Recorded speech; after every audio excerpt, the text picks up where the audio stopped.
ಎಲ್ಲರೂ ಧ್ಯಾನಕ್ಕೆ ಹೊರಡೋಣ. ಟೈಮ್ ಆಗಿದೆ. ಆರಾಮಾಗಿ ಆಯಾಗಿ ಕುಳಿತುಕೊಳ್ಳುವುದಕ್ಕಿಂತ ಮುಂಚೆ ಒಂದ್ ಸ್ವಲ್ಪ ನಮ್ಮ ದೇಹಕ್ಕೆ ಬೇಕಾದಷ್ಟು ನೀರನ್ನು ಸಹ ತೆಗೆದುಕೊಳ್ಳೋಣ ಮಾಸ್ಟರ್ಸ್.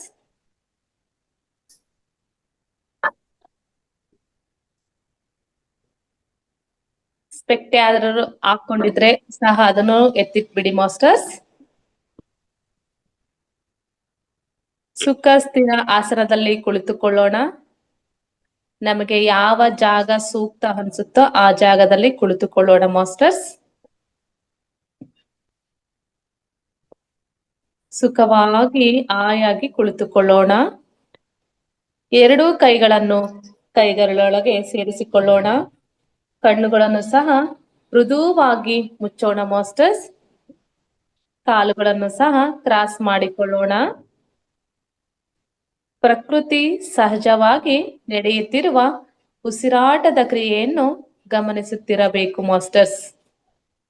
ಯಾವುದೇ ರೀತಿ ಮಂತ್ರ ಜಪ ಅಥವಾ ನಾಮಸ್ಮರಣೆ ಯಾವುದೂ ಬೇಡ. ಧ್ಯಾನದ ಸಂದರ್ಭದಲ್ಲಿ ಯಾವುದೇ ರೀತಿಯ ದೈವಿ ಕಲ್ಪನೆಗಳೂ ಅಗತ್ಯವಿಲ್ಲ ಮಾಸ್ಟರ್ಸ್. ಸಹಜವಾಗಿಯೇ ನಡೆಯುತ್ತಿರುವ ಉಸಿರಾಟವನ್ನೇ ಗಮನಿಸುತ್ತಿರೋಣ ಮಾಸ್ಟರ್ಸ್. ಧ್ಯಾನದ ಸಂದರ್ಭದಲ್ಲಿ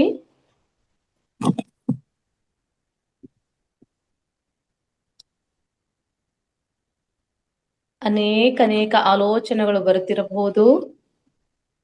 ಅವುಗಳನ್ನೆಲ್ಲ ಪಕ್ಕಕ್ಕೆ ಇಟ್ಬಿಟ್ಟು ಮತ್ತೆ ಉಸಿರಿನ ಕಡೆಗೆ ಗಮನ ಹರಿಸೋಣ. ಯಾವಾಗಲೂ ಧ್ಯಾನಕ್ಕೆ ಕುಳಿತಾಗ ನಾವು ಪತ್ರಿಜಿಯನು ನಮ್ಮ ಜೊತೆ ಇದ್ದಾರೆ ಅಂತ ಯಾವಾಗಲೂ ಅನ್ಕೋಬೇಕು ಮಾಸ್ಟರ್ಸ್. ಅದೇ ರೀತಿ ನೀವೆಲ್ಲರೂ ಸೇರಿ ಜ್ಞಾನಕ್ಕೆ ಒಂದು ವೇದಿಕೆಯನ್ನು ಕಲ್ಪಿಸಿಕೊಟ್ಟಿದ್ದಾರೆ ರಂಗನಾಥ್ ಸರ್. ಅವ್ರಿಗೂ ಸಹ ಒಂದು ಕೃತಜ್ಞತೆಯನ್ನು ತಿಳಿಸೋಣ ಮಾಸ್ಟರ್ಸ್.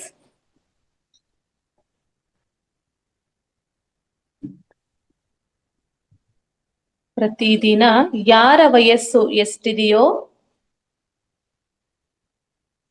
ಅಷ್ಟು ವಯಸ್ಸಿಗೆ ತಕ್ಕ ಮಟ್ಟಿಗೆ ಬೆಳಗ್ಗೆ ಮತ್ತೆ ಸಂಜೆ ನಿಮಗೆ ಯಾವ ಸಮಯ ಸರಿ ಸೂಕ್ತ ಅನಿಸುತ್ತೋ ಅಷ್ಟು ಸಮಯ ಧ್ಯಾನಕ್ಕೆ ಕೂರ್ಬೇಕು ಮಾಸ್ಟರ್ಸ್. ಉಸಿರಿನ ಕಡೆನೇ ಗಮನ ಇರಲಿ ಮಾಸ್ಟರ್ಸ್.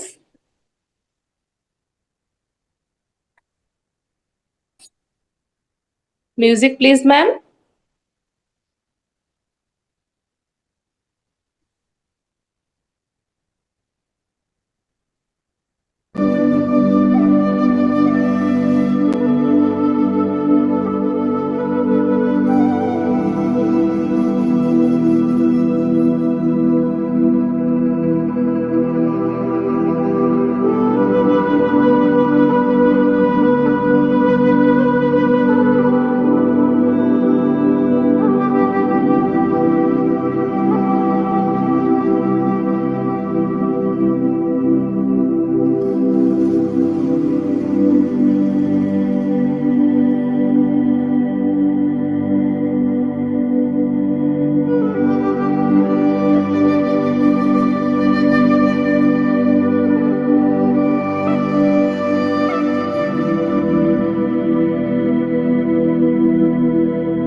ಇನ್ನು 2 ನಿಮಿಷಗಳ ಕಾಲ ಮೌನ ಧ್ಯಾನದಲ್ಲಿ ಇರಿ ಮಾಸ್ಟರ್ಸ್.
ಎಸ್ ಮಾಸ್ಟರ್ಸ್, ನಿಧಾನವಾಗಿ ದೇಹ ಎಚ್ಚರಿಕೆಗೆ ಮರಳೋಣ ಮಾಸ್ಟರ್ಸ್.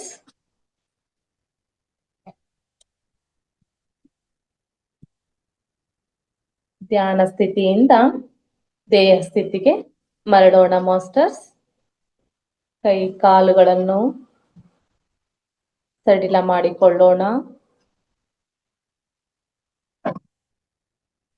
ಕೈ ಎರಡನ್ನು ಬಿಡಿಸಿಕೊಂಡು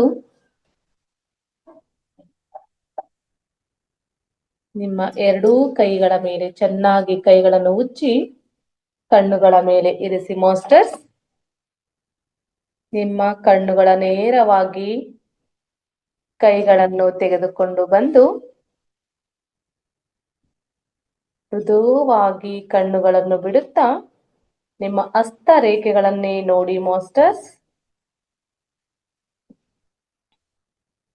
ಅದ್ಭುತವಾದ ಧ್ಯಾನವನ್ನು ಮಾಡಿದಂತಹ ನಿಮಗೆಲ್ಲರಿಗೂ ಅನಂತ ಧನ್ಯವಾದಗಳು. ಅದೇ ರೀತಿ ಧ್ಯಾನಕ್ಕೆ ನಮ್ಮ ದೇಹ ಸಹಕರಿಸಿದೆ. ದೇಹಕ್ಕೂ ಸಹ ಕೃತಜ್ಞತೆಯನ್ನು ತಿಳಿಸೋಣ ಮಾಸ್ಟರ್ ಚಪ್ಪಾಳೆಯ ಮೂಲಕ. ಮಹಾವತಾರ್ ಫೌಂಡೇಶನ್ ಸಿಬ್ಬಂದಿಯವರು ಮ್ಯೂಸಿಕ್ ನೊಂದಿಗೆ ಅದ್ಭುತವಾದ ಧ್ಯಾನವನ್ನು ಮಾಡಿಸಿದ್ದಾರೆ. ಅವರಿಗೂ ಸಹ ಅನಂತ ಧನ್ಯವಾದಗಳು ಮಾಸ್ಟರ್ಸ್.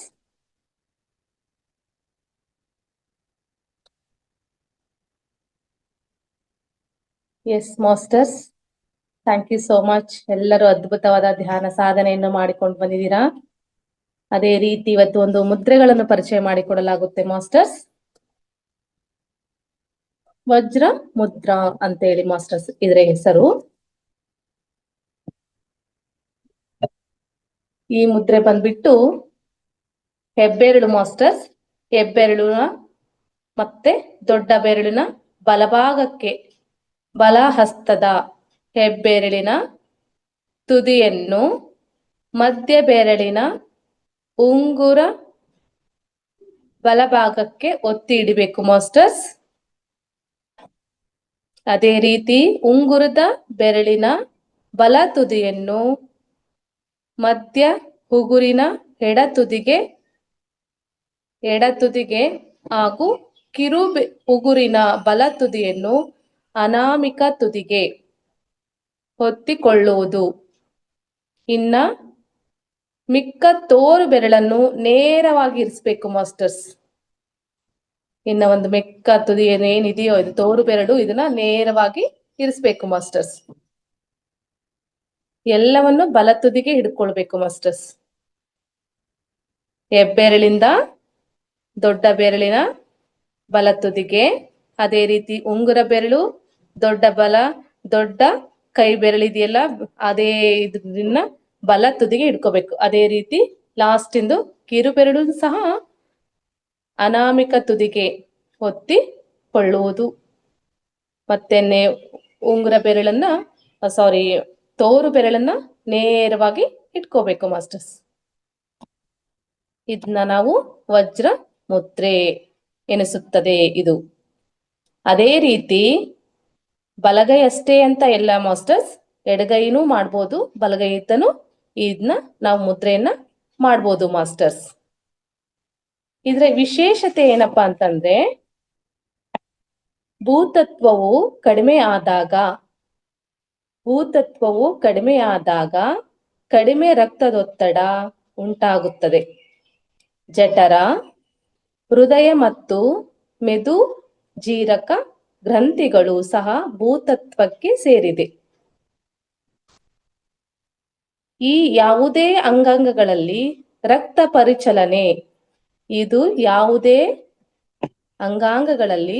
ರಕ್ತ ಪರಿಚಲನೆ ಸಮರ್ಪಕವಾಗಿ ಆಗದಿದ್ದಾಗ ತೊಂದರೆ ಆಗುತ್ತೆ. ಇದು ಒಂಥರ ಏನಪ್ಪಾ ಅಂದ್ರೆ ಒಂದು ಆಯಾಸ ಆಗ್ಬೋದು, ತಲೆ ಸುತ್ತು ಸ್ವಾಭಾವಿಕ ಇವೆಲ್ಲ ಆಗೋದು. ಹಾಗಾಗಿ ಈ ಮುದ್ರೆಯನ್ನು ಮಾಡೋದ್ರಿಂದ ಇದನ್ನೆಲ್ಲವನ್ನು ನಿವಾರಿಸುತ್ತದೆ. ಎಸ್ ಮಾಸ್ಟರ್ಸ್, ಬಲಗೈ ಮತ್ತೆ ಎಡಗೈ ಯಾವುದೇ ಬೆರಳಿಂದ ಮಾಡಬಹುದು. ದಿನದಲ್ಲಿ ಎಷ್ಟು ಬಾರಿಯಾದರೂ ಮಾಡಬಹುದು. 5 ನಿಮಿಷ 10 ನಿಮಿಷ ಒಂದೇ ಸರಿ ಮಾಡ್ಬೇಕಂತ ಏನು ಇಲ್ಲ ಮಾಸ್ಟರ್ಸ್. ಇಲ್ಲಿ ಎಷ್ಟು ಸರಿ ಬೇಕಾದರೂ ಇದನ್ನ ಮಾಡಬಹುದು. ಎರಡೂ ಕೈ ಇದ್ದನು ಸಹ ಈ ರೀತಿನ ಮಾಡಬಹುದು masters. Thank you so much masters. Yes masters, ಅದೇ ರೀತಿ ನಮ್ಮ ಇವತ್ತು ಸಾವಿತ್ರಿ ಮೇಡಮ್ ವಿಜಯನಗರಿಯವರು ಇವತ್ತು ಜ್ಞಾನ ಹಂಚಿಕೆಗಾಗಿ ನಮ್ಮ ವೇದಿಕೆಗೆ ಬಂದಿದ್ದಾರೆ. ಅವರನ್ನ ಒಂದು ಅದ್ಭುತವಾದ ಪತ್ರಿಜಿಯ ವಾಣಿಯ ಮುಖಾಂತರ ನಾವು ಸ್ವಾಗತಿಸೋಣ. ಈ ದಿನ ಎಲ್ಲಾ ಕ್ಷಣದಲ್ಲಿ ತುಂಬಿರುತ್ತದೆ. ಈ ಜೀವಮಾನವೆಲ್ಲ ಈ ದಿನದಲ್ಲೇ ತುಂಬಿರುತ್ತದೆ ಎಂಬ ಅದ್ಭುತವಾದ ಪತ್ರಿಜಿಯ ವಾಣಿಯ ಮುಖಾಂತರ ನಮ್ಮ ಸಾವಿತ್ರಿ ಮೇಡಮ್ನವರ ಈ ಕಾರ್ಯಕ್ರಮಕ್ಕೆ ಸ್ವಾಗತಿಸೋಣ. ಸ್ವಾಗತ, ಸುಸ್ವಾಗತ ಅಮ್ಮ.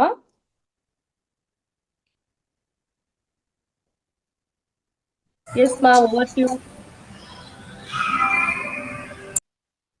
ಶಶಿಕಲಾ ಮ್ಯಾಮ್. ಮೇಡಮ್ ಕೋಡ್ ಕೊಡ್ಸಕ್ಕೆ ಹೇಳಿ ಅವ್ರಿಗೆ. ಕೊಟ್ಟಿದ್ದೀನಿ ಮ್ಯಾಮ್, ಕೊಟ್ಟಿದ್ದೀನಿ. ಓಕೆ, ಇವಾಗ ಆಯ್ತು. ಎಸ್ ಮಾ, ನಮ್ಮ ಕಾರ್ಯಕ್ರಮಕ್ಕೆ ಸ್ವಾಗತ, ಸುಸ್ವಾಗತ ಅಮ್ಮ. ಧನ್ಯವಾದಗಳು ಎಲ್ಲರಿಗೂ. ಶರಣಾರ್ಥಿಗಳು.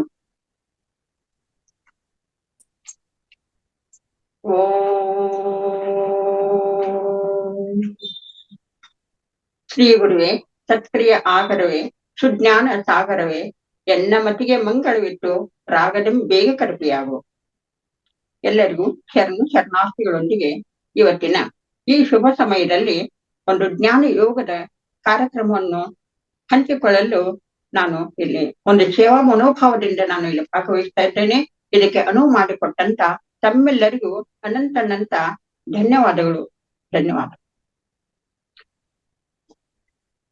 ಮೊಟ್ಟ ಮೊದಲು 12ನೇ ಶತಮಾನವನ್ನು ತೆರೆಸುವಂತ ಬಸವಾದಿ ಪ್ರಮುಖರನ್ನ ಹನುಮಂತರಲ್ಲಿ ಸ್ಮರಿಸಿಕೊಳ್ಳುತ್ತಾ, ಪತ್ರಿಜಿಯವರ ಮೊದಲಾಗಿ ಎಲ್ಲ ಮಹಾ ಅನುಭಾವಿಗಳನ್ನು, ಸಾಧು ಸಂತರನ್ನು, ಜ್ಞಾನಿಗಳನ್ನೆಲ್ಲರ ಪಾದಾರ ವಿಂದಗಳಿಂದ ತಮಸ್ತಕಳಾಗಿ, ಅದೇ ಪ್ರಕಾರ ಶ್ರವಣ ಮನನ ನಿತ್ಯಾಸಗಳನ್ನು ಮಾಡಿಕೊಂಡು ನಮ್ಮೆಲ್ಲರ ಜೀವನವನ್ನು ಪಾವನ ಮಾಡಿಕೊಳ್ಳಲು ಇಲ್ಲಿ ನಾವು ನೀವೆಲ್ಲರೂ ಕೂಡುತ್ತೇವೆ. ನಿಮ್ಮೆಲ್ಲರ ಅಂತರಂಗದಲ್ಲಿ ಅಡಗಿರುವಂತ ಆ ಮಹಾಚೇತನಕ್ಕೆ ಅನಂತ ಶರಣಾರ್ಥಿಗಳು. ಎಲ್ಲ ಆತ್ಮ ಬಂಧುಗಳಿಗೂ ಎಲ್ಲರಿಗೂ ಸರ್ವರಿಗೂ ಅದೇ ಪ್ರಕಾರ ಮಹಾ ಅವತಾರ ಈ ಯಾವ ಫೌಂಡೇಶನ್ ಸ್ಥಾಪಕರಾದಂತ ನಮ್ಮ ರಂಗನಾಥ ಗುರುಜಿಗಳಿಗೂ ಹಾಗೂ ಯೋಗ ಗುರುಗಳಂತ ಎಲ್ಲರಿಗೂ ಸಹಿತ ಎಲೆಮರೆ ಕಾಯಿಯಂತೆ ಈ ಯಾವ ಅನುಭವಗಳನ್ನು ನೀಡಲು ಇದಕ್ಕಾಗಿ ಶ್ರಮಿಸಿರುತ್ತಂತ ಗೀತಾ ಮೇಡಮ್ರಿಗೂ ಅದೇ ಪ್ರಕಾರ ಅಶ್ವಿನಿ ಮೇಡಮ್ರಿಗೂ ಇನ್ನಿತರ ಸರ್ವರಿಗೂ ಸಹಿತ ಅನಂತ ಶರಣಾರ್ಥಿಗಳೊಂದಿಗೆ ಇವತ್ತಿನ ಜ್ಞಾನ ಯೋಗದ ಮುಂದಿನ ಭಾಗವನ್ನು ಹೇಳಲು ಅಪೇಕ್ಷೆ ಪಡ್ತೇನೆ. ಈಗಾಗಲೇ 2 ಸಲ ನಾನು 1ನೇ ಭಾಗ 2ನೇ ಭಾಗ ನಾನು ಇಲ್ಲಿ ಹೇಳಿದ್ದೇನೆ. ಅದನ್ನು ಒಂದು ಸ್ವಲ್ಪದಲ್ಲಿ 1 ನಿಮಿಷದಲ್ಲಿ ಹೇಳ್ತೇನೆ. ಆವಾಗ ಏನು ಮಾಡಿದ್ವಿ ನಾವು ನೀವು ಏನ್ ತಿಳ್ಕೊಂಡ್ವಿ? ನಾವು ಗುರುವಿನ ಬಗ್ಗೆ, ಗುರು ಯಾವ ರೀತಿ ಶಿಷ್ಯನಿಗೆ ಸುಜ್ಞಾನದ ಅನುಭವದ ಅಮೃತವನ್ನು ಧಾರೆ ಏರುತ್ತಾನೆ ಸ್ವಲ್ಪ ನಾವು ಜ್ಞಾಪನೆ ಮಾಡಿಕೊಳ್ಳೋಣ. ಹೇಗೆ ಅಂದ್ರೆ ನಮ್ಮ ಶಿಶುನಾಳ ಶರೀಫ ಹಾಗೂ ಗೋವಿಂದ ಭಟ್ರ ಒಂದು ಉದಾಹರಣೆ ತೆಗೆದುಕೊಂಡು ನಾವು ನೀವೆಲ್ಲರೂ ಚರ್ಚೆ ಮಾಡಲಾಗಿದೆ. ಅದೇ ಪ್ರಕಾರ ಯಾವ ರೀತಿ ಒಂದು ಹಸುವು ಕಾಡಿನಲ್ಲಿ ಒಂದು ಹುಲ್ಲನ್ನು ತಿಂದು ಕೆತ್ತಲಿನಲ್ಲಿ ಹಾಲನ್ನು ಸಂಗ್ರಹಿಸಿಕೊಂಡು ಆ ಹಾಲನ್ನು ಯಾವಾಗ ನಾನು ಉಣಿಸೇನು ಅಂತ ಹೇಳಿ ಹಾತೊರೆದು ಕರು ಇದ್ದಲ್ಲಿ ಹಸುವು ಓಡೋಡಿ ಬರ್ತದೆ. ಅದೇ ಪ್ರಕಾರ ಗುರು ಸಹಿತ ಸಾಕಷ್ಟು ಜ್ಞಾನದ ಅನುಭವದ ಅಮೃತವನ್ನು ತುಂಬಿಕೊಂಡು ನಿಮ್ಮೆಲ್ಲರೊಂದು ಅಂತರಂಗದಲ್ಲಿ ಅಡಗಿರುವಂತ ನಮ್ಮ ಸದಾ ಚೇತನ ಮುಕ್ತ ಆಗಬೇಕು, ಈ ಅಜ್ಞಾನದಿಂದ ಹೋಗಲಾಡಿಸಿ ಸುಜ್ಞಾನದ ಬೆಳಕನ್ನು ಕೊಡಬೇಕು ಅಂತ ಹೇಗಿಂದ ಜ್ಞಾನಿಯಾದವರು ಹಾತೊರೆದು ಓಡೋಡಿ ಬಂದ ನಮಗೆ ಅನುಭವದ ಅಮೃತವನ್ನ ಜ್ಞಾನವನ್ನ ಹಂಚುತ್ತಾರ. ಅಂತ ಗುರು ಯಾರಪ್ಪ? ಅಂತ ಗುರುವಿನ ಲಕ್ಷಣಗಳು ಏನಂತ ಹೇಳಿ ಇವತ್ತಿನ ದಿನ ಸ್ವಲ್ಪ ನಾವು ಮುಂದೆವರೆದು ಚರ್ಚೆ ಮಾಡೋಣ. ಅಂದ್ರೆ ಬರೇ ಗುರು ಅಂದ್ರೆ ನಾವು ಎಲ್ಲರಿಗೂ ಗುರು ಅನ್ನೋದಕ್ಕಿಂತನೂ ಸ್ವಲ್ಪ ನಾವು ಗುರುವಿನ ಲಕ್ಷಣಗಳು ಹೇಗೆ ಇರ್ತಾರ, ಸದ್ಗುರು ಅಂದ್ರೆ ಹೇಗಿರ್ತಾರ, ನಾವು ಯಾರನ್ನ ನಂಬಬೇಕು, ಎಲ್ಲಿ ನಮ್ಗೆ ಏನು ಸಿಗುತ್ತದ ಅನ್ನೋದ್ರ ಬಗ್ಗೆ ಸ್ವಲ್ಪ ನಾವು ತಿಳ್ಕೊಂಡಾದ್ರೆ ನಮಗೆ ಮುಂದೆ ಹೆಜ್ಜೆ ಇಡ್ಲಿಕ್ಕೆ ಅನುಕೂಲ ಆಗ್ತದೆ. ಯಾವ ರೀತಿ ಇರ್ತದೆ? ಗುರು ಪಾಪ ದೂರನಾಗಿರಬೇಕು. ಅಂದ್ರೆ ಯಾರು ಗುರು ಅನ್ಸ್ಕೊಂಡಿರ್ತಾರ ಅವ್ರಿಗೆ ಪಾಪನಂತದ್ದು ಇಲ್ಲವೇ ಇಲ್ಲ. ಪಾಪ ಅಂದ್ರೇನ? ಒಂದು ಅಜ್ಞಾನ ಅಂತ ತಿಳ್ಕೊಂಡ. ಅಧ್ಯಾತ್ಮ ಜೀವನದಲ್ಲಿ ಪರಸ್ಪರ ಹಂಚುವಿಕೆ ಇರ್ಬೇಕು ನೋಡ್ರಿ. ಏನು ನಮಗೆ ತಿಳಿತದೋ, ನಮ್ಗೇನು ಹೊಳಿತದೋ, ಏನು ಒಂದು ಒಳ್ಳೆಯ ವಿಚಾರಗಳು ಇನ್ನೊಬ್ಬರಿಗೆ ನಾವು ಹೇಳೋದ್ರಿಂದ ಅದು ನಿಜವಾಗಲೂ ನಮಗೆ ಒಳಗೆ ಅಳವಟ್ಟಿದೆ, ಒಳಗೆ ನಮಗೆ ಅನುಭವದ ಆನಂದ ಆಗಿದೆ ಅಂತ ಹೇಳಿ ನಮಗೆ ಅರ್ಥ ಮಾಡಿಕೊಳ್ಳಿಕ್ಕೆ ಸಾಧ್ಯ ಆಗ್ತದೆ. ಅಂದ್ರೆ ಹೇಗಪ್ಪ ಅಂತ ಕೇಳಿದ್ರೆ ನಮಗೆ ಒಂದು ಗುರುವಿನ ಅಧ್ಯಾತ್ಮ ಪರಸ್ಪರ ಹಂಚುವಿಕೆಯಿಂದ ನಮ್ಗೆ ಏನ್ ಆಗ್ತದ ಅಂತ ಕೇಳಿದ್ರೆ ಅದು ಯಾವ ರೀತಿ ಆನಂದ ಆಗ್ತದ ಅಂದ್ರ, ಯಾವ ತಾಯಿ ಹಾಲನ್ನು ಕುಡಿಸಿದಾಗ ಆನಂದ, ಎದೆ ಹಾಲನ್ನು ಕುಡಿಸಿದಾಗ ಆನಂದ ಆಗ್ತದ, ಮಗುವಿಗೆ ಸಂತೃಪ್ತ ಆಗ್ತದ, ಆ ಆನಂದ ಗುರುವಿಗೆ ಮತ್ತು ಶಿಷ್ಯನಿಗೂ ಆಗಬೇಕು. ಅದು ನಿಜವಾದ ಅಷ್ಟೇ ಅಲ್ಲ, ಅದು ಯಾವ ಅನುಭವ? ಬ್ರಹ್ಮನ ಅನುಭವ. ಬರೀ ನಾನು ಎದೆ ಹಾಲ ಬಗ್ಗೆ ನಾನು ಉದಾಹರಣೆ ತಗೊಂಡಿರ್ಬೋದು. ಬ್ರಹ್ಮಾನುಭವ ಹರಿದು ಬರೋದು ಯಾರಿಂತ ಕೇಳಿದ್ರೆ ಅದು ಒಂದು ವಿಧವಾದ ಒಂದು ಕೊಡುಗೆ ನೋಡ್ರಿ ಅದು ನಮ್ಮಲ್ಲಿ ಬರ್ಬೇಕಾದ್ರೆ. ಹಾಗಾದ್ರೆ ಇದೆಲ್ಲ ಒಂದು ಗುರುವಿನ ಉದ್ದೇಶ ಏನೈತಂತ ನಾವು ಅರ್ಥ ಮಾಡ್ತೀವಿ. ಗುರು ನಮಗೆ ಅನುಭವವನ್ನು ಏಕೆ ಕೊಡ್ತಾ ಇದ್ದಾನೆ, ಅವರ ಹಿನ್ನೆಲೆ ಉದ್ದೇಶವೇನು? ಕೆಲವೊಬ್ರು ಗುರುಗಳು ಇರ್ತಾರ, ನಮಗೆ ದಕ್ಷಿಣೆ ದುಡ್ಡು ಸಾಕಷ್ಟು ಸಿಗ್ತದೆ ಏನೋ, ಆ ದಕ್ಷಿಣೆ ಸಲುವಾಗಿ ಅಂದ್ರೆ ಇವರು 1 ಲಕ್ಷ ಕೊಟ್ರೆ, ಈಗೆಲ್ಲ ಒಂದು ವ್ಯಾಪಾರ ಆಗಿಬಿಟ್ಟಿದ್ದಾರೆ. ಶ್ರಾವಣದಲ್ಲಿ ಬರ್ತಾ ಇದಾರೆ ಎಲ್ಲ ಕಡೆ ಹಳ್ಳಿಗೆ, ಅವರು 50,000 ಕೊಡ್ಲಿ, ಇವರು 1 ಲಕ್ಷ ಕೊಡ್ಲಿ, ಈ ರೀತಿ ಜ್ಞಾನವನ್ನು ಹಂತವ್ರು ಇವರಿಗೆ ಯಾರಾದ್ರೂ ಗುರು ಅನ್ಬೋದಾ? ಇಲ್ವೇ ಇಲ್ಲ. ಅವರು ಕೇವಲ ಹಣದ ದೃಷ್ಟಿಯಿಂದ, ಒಂದು ದಕ್ಷಿಣೆಯ ದೃಷ್ಟಿಯಿಂದ ಬರ್ತಾ ಇದ್ದಾರೆ ಹೊರತಾಗಿ ತಮ್ಮ ಅನುಭವದ ಅಮೃತನು ನಿಜವಾದ ಶಿಷ್ಯರಿಗೆ ಉಣಬಡಿಸಲು ಅವರಿಗೆ ಬರ್ತಾ ಇಲ್ಲ. ಅಂಥವರಿಗೆ ಗುರು ಅನ್ಲಿಕ್ಕೆ ಸಾಧ್ಯವೇ ಇಲ್ಲ ಅಂತ ನಾನು ಇಲ್ಲಿ ಖಡಾಖಂಡಿತವಾಗಿ ಹೇಳ್ಬೋದು. ಅದೇ ಪ್ರಕಾರ ಅದು ಅಂಥವ್ರ ಹತ್ರ ಹೋಗ್ಕಂತ ನಾವು ಮಾಡೋದಕ್ಕಿಂತ ಒಂದು ಅನುಭವದ ಒಂದು ಪುಸ್ತಕವನ್ನು ತೆರೆದು ನೋಡಿ ನಾವು ಆನಂದ ಭರಿತವಾಗಿ ಓದಿ ನಾವು ಜ್ಞಾನವನ್ನು ಪಡೆದುಕೊಳ್ಳಬಹುದಲ್ವೇ? ಅದು ಬಿಟ್ಟು ಇಂಥ ಒಂದು ಯಾಕೆ ಎಂಥ ಆಸೆ ಯಾಕೆ ಇರಬೇಕು ಅವರಿಗೆ? ಇಂಥ ಒಂದು ಗುರು ಬೇಡವೇ ಬೇಡ ಅಂತ. ಇನ್ನೊಬ್ರು ಗುರು ಏನ್ ಹೇಳ್ತಾರ, ಕೀರ್ತಿಗಾಗಿ, ಓ ನಾನು ಇಲ್ಲಿ ಇಂಥಲ್ಲಿ ಹೋದ್ರ ಇವ್ರಿಗೆ ಕೊಟ್ರ ನನ್ನ ಹೆಸರು ಪೇಪರ್ನಲ್ಲಿ ವರ್ತಮಾನ ಪತ್ರಿಕೆಯಲ್ಲಿ ಬರಬಹುದು, ಆಮೇಲೆ ನನ್ನ ಕೀರ್ತಿ ಹೆಚ್ಚಾಗ್ತದೆ, ಇಂಥವ್ರಿಗೆ ಗುರು ಅಲ್ಲವೇ ಅಲ್ಲ. ಹಾಗಾದ್ರೆ ಹೇಗಿರ್ಬೇಕು ಗುರು? ಕೇವಲ ಆಧ್ಯಾತ್ಮಕದ ಜ್ಞಾನವನ್ನು ಕೊಡುವಂತ ವಿಚಾರವೂ ಇರಬೇಕು.